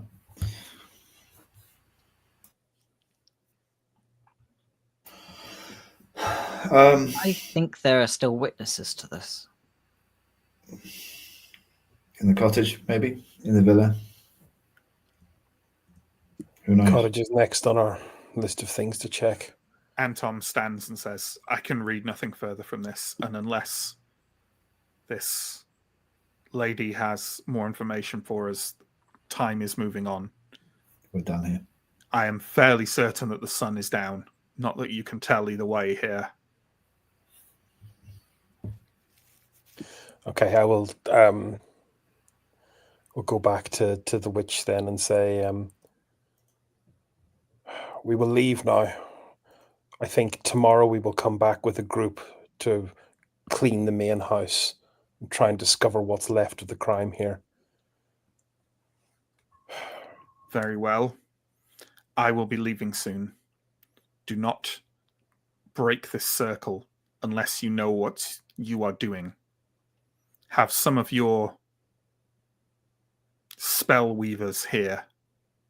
Maybe they will know what to do. Maybe. Beyond that, you owe the keeper of the Zarek a boon. She steps back a few paces, blurs, and an eagle soars into the air over the lake. Oh, we have apparently just accrued a debt to the Zarek. For what? For cryptic lady information. Oh. Time is marching on. We'll worry about that later. I will worry about it right now, but let's go and see what we can do with this cottage. Let's worry about it on the day that we've survived until that day is called in. The Zarek always seemed fairly reasonable to me. I wouldn't worry about it. Never dealt with a Zarek witch before, especially not one who came from the Holdra. Okay. Let's debate this in the tavern. Yeah, please, goodness. Okay. So we're going to leave the ceremonial site on the shores of the lake and make our way southeast towards the cottage. Okay. The cottage looks like a miniature version of the noble's residence. It has a porch facing the lake with a roof supported by beautifully carved pillars, and the front door is a double gate crowned by the crest of House Viara, the diving hawk. It is not very large at all. I assume the door's closed. Mm-hmm. Before we get to the cottage, like on the way, Elindra, I think, would say, if Artel is alive and still somewhat sentient in here, can anybody think of a reason why he would be allowed to live? Presumably, because the Queen or the Duchess would be very interested in talking to him. Yeah, I suppose. I mean, you might. I don't know. Yeah, I'm not saying we're going to get information. I'm saying that I think he only gets to walk out of here on his own 2 feet if we can absolutely guarantee that we can get him from here into a dungeon under the palace. Bound, gagged, or dead. He's an extremely dangerous man. Yeah. I question our ability to take him alive, honestly. But we'll see how it goes. Okay. You have reached the outskirts of the cottage. Are you again trying for stealth or speed? Yeah, I wanted to have that conversation before we got within earshot of the cottage, precisely. Yeah. That's fine. That's fine. Say stealth. Okay, if we're all still being stealthy, let's give me a discreet roll, please. That's a pass. That's right. Fail, Tom. Okay, so that's 2 out of 3, 2 out of 5. Okay, you are standing just in front of the cottage. It is dark. It is growing. I mean, it was already dark here to the point where maybe informally one of you has been carrying a torch this entire way. Anton certainly does now have one, and it's odd because as he said, like Prios has probably dipped below the horizon on the outside, but neither is there a moon up or darkened stars. It seems exactly the same as when you came in here. Like the whole place is horror in this twilight dimness, but isn't getting darker despite the sun having gone down, as if there is this dim twilight is as much as it is darkening the place is also somehow lighting it. What are we doing? I'm going to see if I can get a peek in like a window or anything like that. It seems to be a single empty room in there, 6 meters wide and 4 meters deep, with quite impressive headroom. All you can see in there is furniture.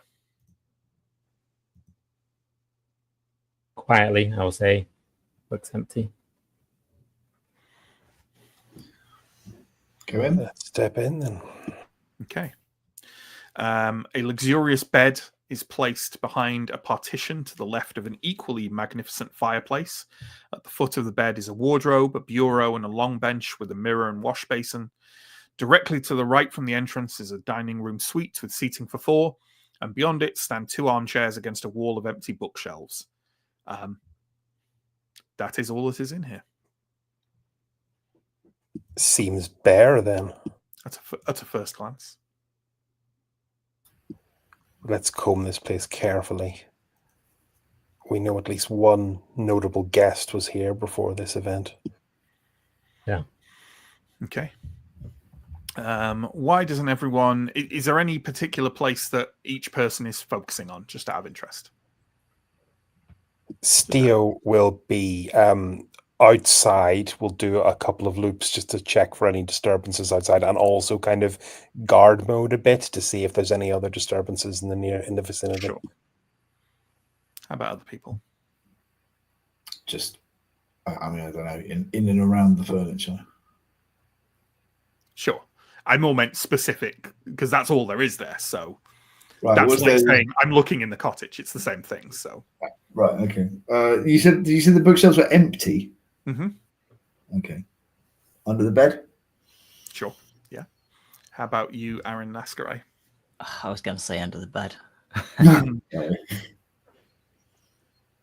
I have a rundown of the areas again?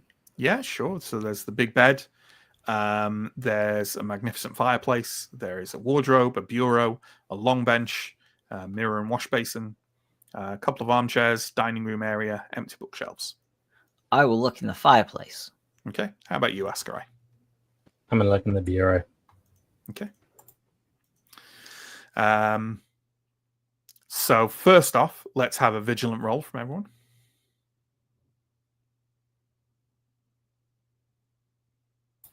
Pass. Okay. Yeah. None of you find anything. Looking where you are. But also, can everyone who's in the cottage give me a cunning roll, please?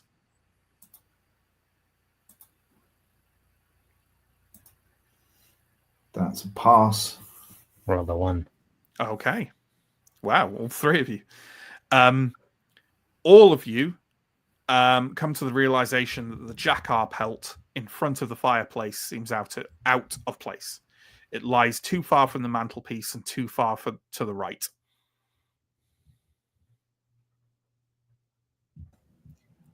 I'll lift up the pelt. Okay. Let me get an image for you all.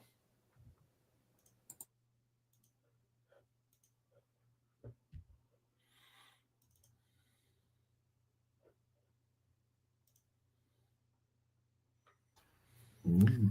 This is drawn on the underside of the pelt. Arindar, can you roll cunning for me, please? Oh, yes. I don't think I need to roll cunning. As in succeeded? Or? Okay. The lines on this strongly remind you of the roads and squares of Indaros. Mm-hmm. The X's are not as easy to understand. Yeah.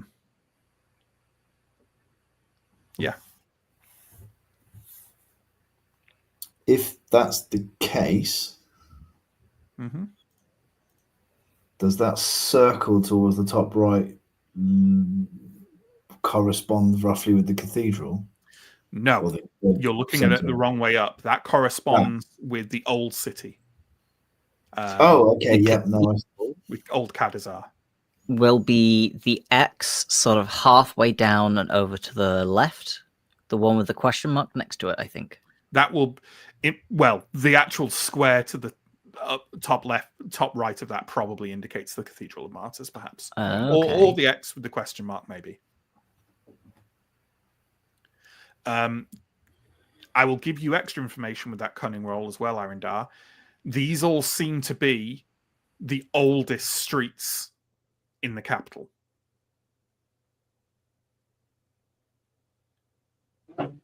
Okay.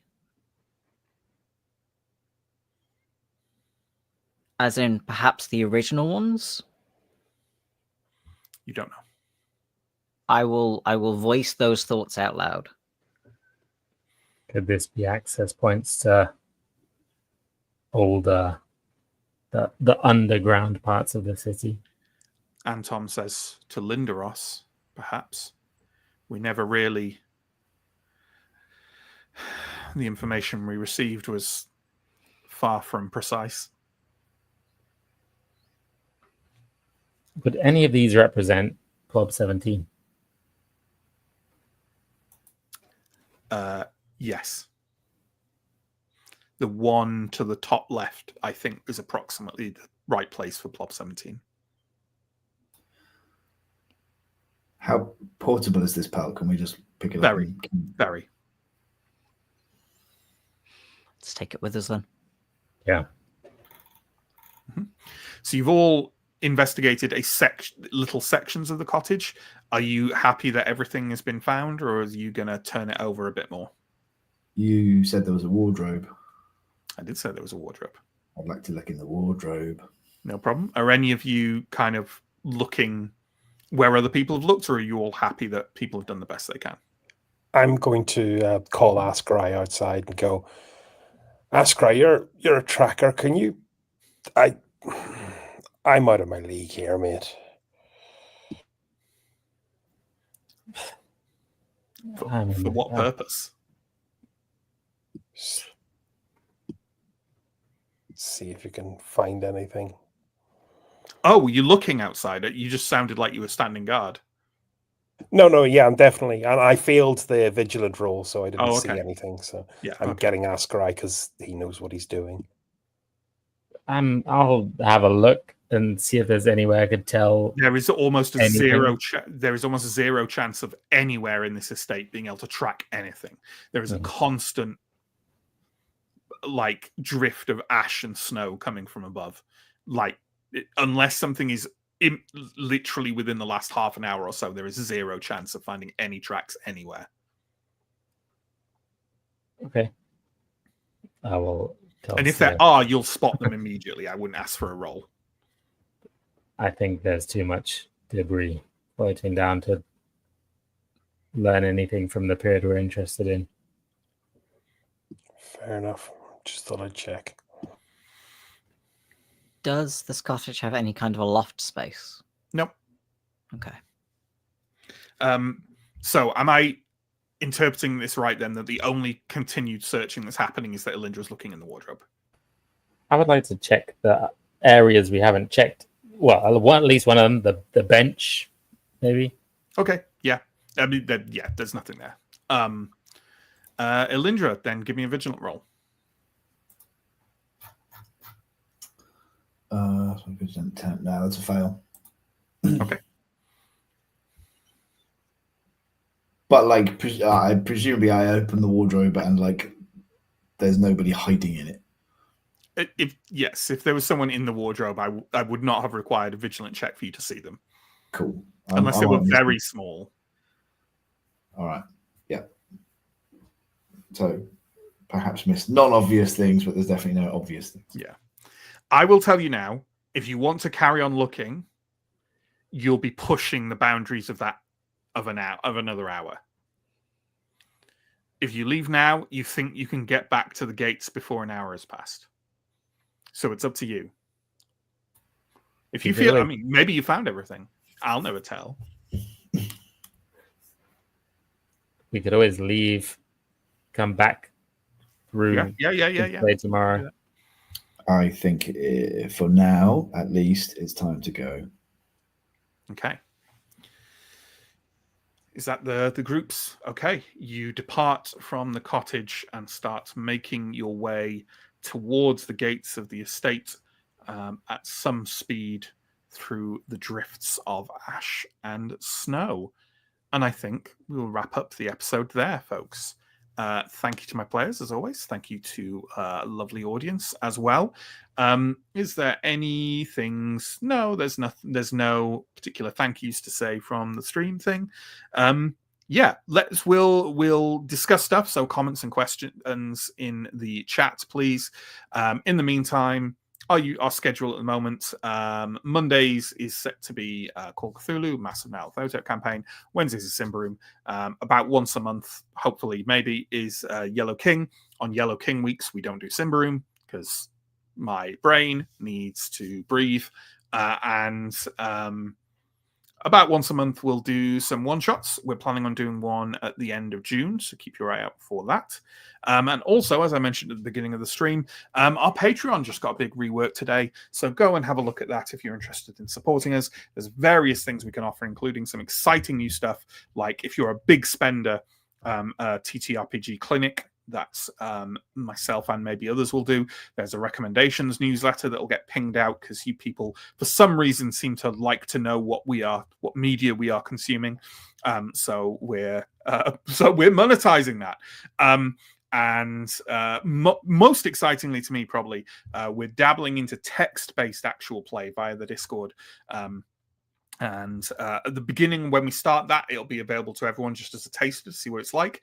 And then it'll probably, getting the summarized versions of it will probably slot in at one of the tiers. And then there's a higher tier to actually watch it happen live on Discord. You get access to the channel with it. You can't post, but you can react. So, and then there'll be a little discussion channel as well. It all seems quite fun. I really like the idea of that. Maybe no one will care. I do not know, but we're going to give it a go anyway. So it's a way to do more role play without having the massive preparatory onslaught that streaming requires.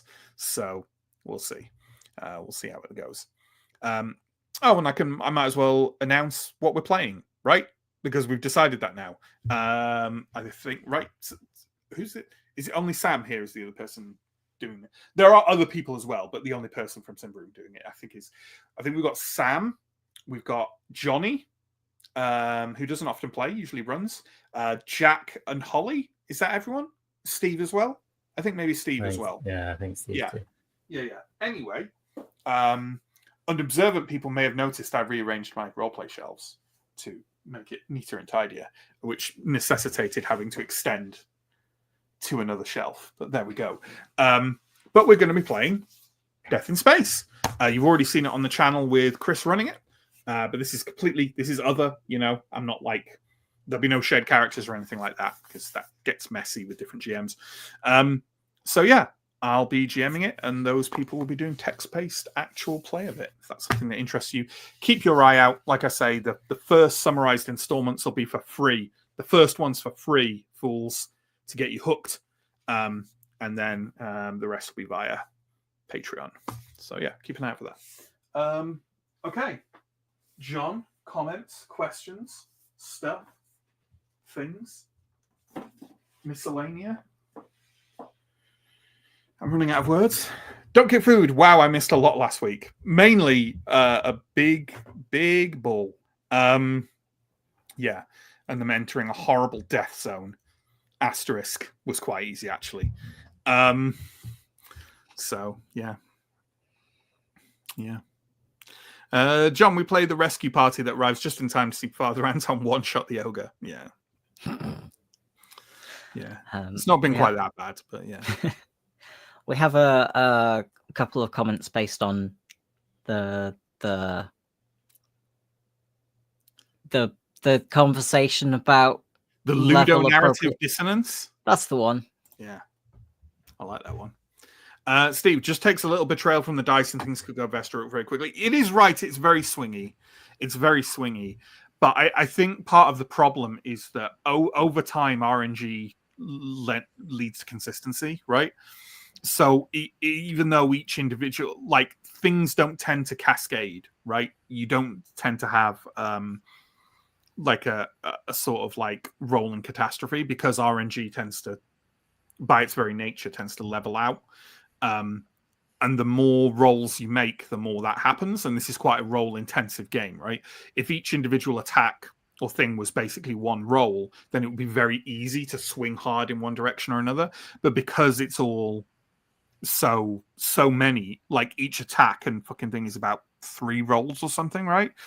Which means that it all levels out in the middle and you get quite a good representation of power balance. And this is all in my experience. I'm not actually like a expert on this, on the probabilities of this kind of thing. It's just how it seems to me with my very basic understanding. But it means that because we have a competent group and because it is relatively straightforward with just a few pickups to build a character that's quite strong at combat in Symbaroum, it means that I think we've hit a level where it's very, very difficult for me to challenge them without sort of breaking.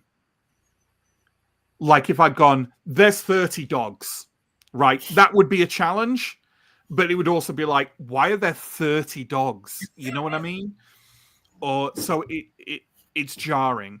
I think part of the problem, and I read some interesting stuff on this a couple of weeks ago. Part of the problem is that all the monsters, all the stat blocks for monsters in Symbaroum are based on the same rules as character creation. They're all using the same traits, the same abilities. They get access to other monstrous traits, but none of them like really break the game in a way that you'd actually quite want some breaking to build stat blocks. And there's a couple of problems with that. One is it's very difficult to represent an extremely high power level, because ultimately all of the monsters are almost just a character, the same as a created character, but with like, because they all have that distribution, like that 15 through to 5 distribution on their stats. But they do have stuff added like abilities, and they don't like spend XP on them to get that. But there's only so far those abilities and traits can take you, because almost none of them change those stats, apart from the occasional exceptional attribute one, and they don't use that very much. And even when you do that, if you give them, say, exceptional strong level 5, so it pushes, I mean, you can't technically do it. If you give them exceptional attribute, okay, if you give them exceptional strong at master level, all that does, brutal stat wise, is give them 3 more toughness. So that's like a quarter of a hit. So in terms of stat blocks, we're almost playing on a pretty level playing field then.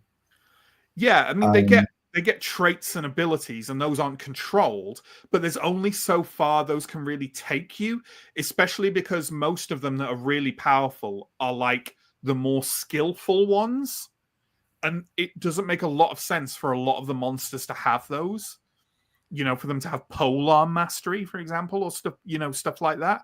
Yeah. So it does very much limit it. The other flip side of that, with the like creation thing, is it also means the stat blocks are very samey. I have complained multiple times about how every enemy at a certain level of difficulty just blanket is like, right, -5 to your defense, because they all have those stat blocks. So all of their top stat to hit is 15. And that becomes very jarring when, like, you have, this massive, monstrous abomination bull, -5 to your defense, and then you have, this group of city guards, -5 to your attack, because they've just put whatever they need to hit as 15. So it's all -5. Almost everything is -5, because they've just gone, well, what is the stat that's most important for this enemy? The one they used to hit. So let's put that as 15. And it's just that also kind of describes our character builds, I suppose. I guess from a rules point of view, I think the thing that probably gives, I mean, I've got Alindra's character sheet in front of me, but the thing that gives her the edge is not the polearm mastery. It's the polearm mastery on top of two-handed finesse that gives her the combo. On top of Iron Fist, on top of a strong of 15. The combo, the synergy. And again, those are things. Those are things the monster stat blocks don't tend to have. And part of the reason they don't tend to have them is you've got to have a certain number of them to really get that into gear. And at a certain number of them, you start to really put weight on the GM to essentially learn a new character every combat encounter, to remember all those little things. So I get why they don't do it, but I really wish they just had abandoned the rules to make the monster stat blocks. I wish they didn't tell me like big lists of traits and abilities, and because I don't need it. I wish they just gave them stats out of their brain that they just gone, they have this much toughness. They have, like you would get in most fantasy games. I wish they'd followed that path and then just gave them a few nasty little abilities on top of that. And if they want to standardize those to a certain degree, that's fine. And some of them are good. But ultimately, so many of them revolve around nothing extra bad happens until you take damage from them. Yeah. And then, like, if you're not doing that, like, they need to be on a relatively even playing field to begin with for the swing to happen. And because we're having these fights and you're just going dead, dead, dead, and it's like, and again, I don't want to give you a bad time. I mean, I kind of do, but not in a competitive way. I want to give you a bad time because I want to have ludonarrative synergy. I want you to be fearing for your characters' lives because your characters are fearing for their lives, because it's dark, because it's a gritty setting. But I feel like I'm just throwing these massive, horrible beasts from nightmares out of you, and you're just slaughtering them with no real problem. So it's and I am buffing them a lot. Like, yeah. 42. The combat encounters are like Monty Python's Holy Grail rabbit scene, but the rabbit is just a normal rabbit. A little bit like, yeah, I should emphasize, I'm buffing these a lot. Like that bull that had like the bullfight, right? Where it had like 32 toughness or something. That was because I gave it extra abilities that had doubled its toughness. It was only meant to be 16. I do think that is one of the biggest problems, is that the enemies just, the toughness doesn't like kind of scale up with anything, and we get strong enough that like we can just kill things in basically a turn, almost no matter what they are. Until I'd adjusted that toughness, the bull had 1 more toughness than the dogs. Which is just, I think that there's no real reason for that to be the case, because it wouldn't break your, like, my sense of in-world realism at all for the bull to have, like, it's an abomination for a start. So, like, in my mind, it could work based on no, like, biological principles. Like, exactly, you could almost, like, chop its head off and it would still run around. Like, there's no... Something I've literally had to do at one point. Back near the beginning of the campaign, to make a boss fight feel a bit more like a boss fight. There is no reason why a giant, monstrous, warped bull that creature should have more toughness than a player can obtain, with the possible exception of a statted out ogre or something, right? Yeah. But all of you should have significantly less toughness than that bull. In reality, on its original stat block, Elindra has more. Yeah. Right? And this is had more since like character creation as well. Yeah. That's not her toughness has not gone up. Like, and this is the thing. So she was built that way. Yeah. But like she is still just a person. Yeah. And this is the thing, because all these monsters are based on essentially a boosted character creation.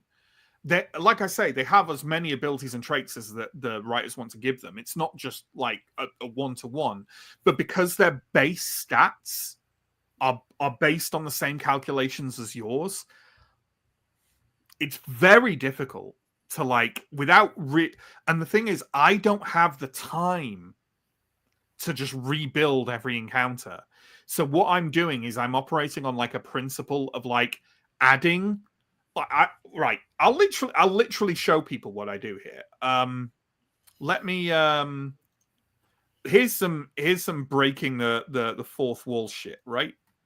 I have, what are we doing here? Remove. Nope, don't do that. Remove. Let me stop screen. There we go. Okay. That's interesting. So you can do as many images as you want, but you can only do a Let me just... No, none of that is a spoiler. Okay, good.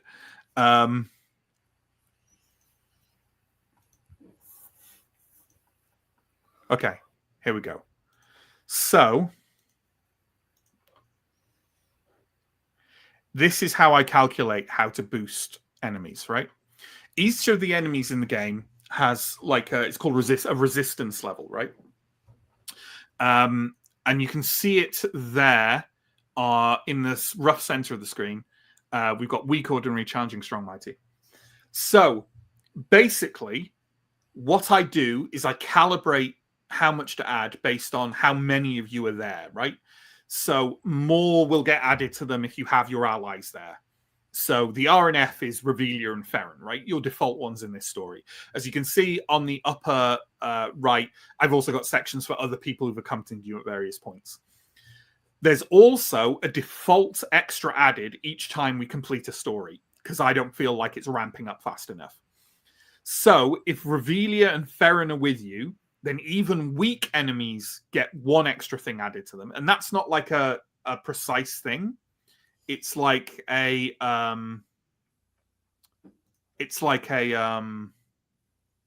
just I'll add one thing, right? One level of something, one extra point of a stat, one whatever. And that runs up to 5 extra added things for mighty opponents. Yeah, you can see. I don't need to. Pardon me. I don't need to necessarily go into it, but that's what I've been doing. And here's the thing: I can ramp that up. I can make that more aggressive, but the more aggressive I make it, the more time it consumes. Because I've got to think of this shit. I got to note it down. I've got to remember it when we're going, and it's because it's already a bit unwieldy. Yeah, so it's interesting. Yeah, we've got some extra comments here on some of this. I'll just go through in order because John had it in his brain and he stepped away for a second. Cola X7, how much corruption do the players have at the moment? Permanent temp, just asking because of the area. Yeah, I mean, that is certainly a factor. It's more a time factor than anything else. And they're getting there. Like, if they hadn't left when they left, I was going to ask them for another D4.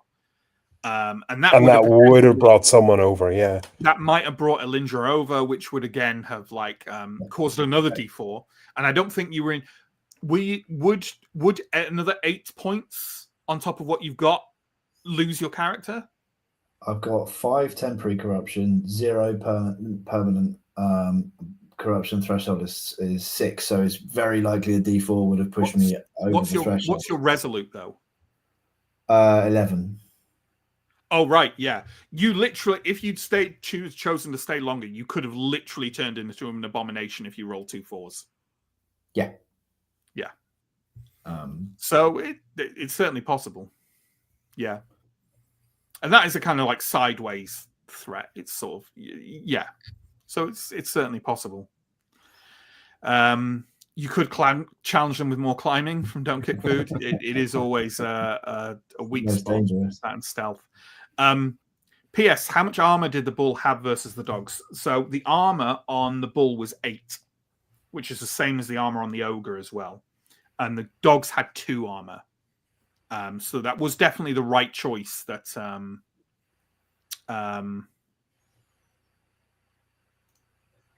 that Sam made to do that.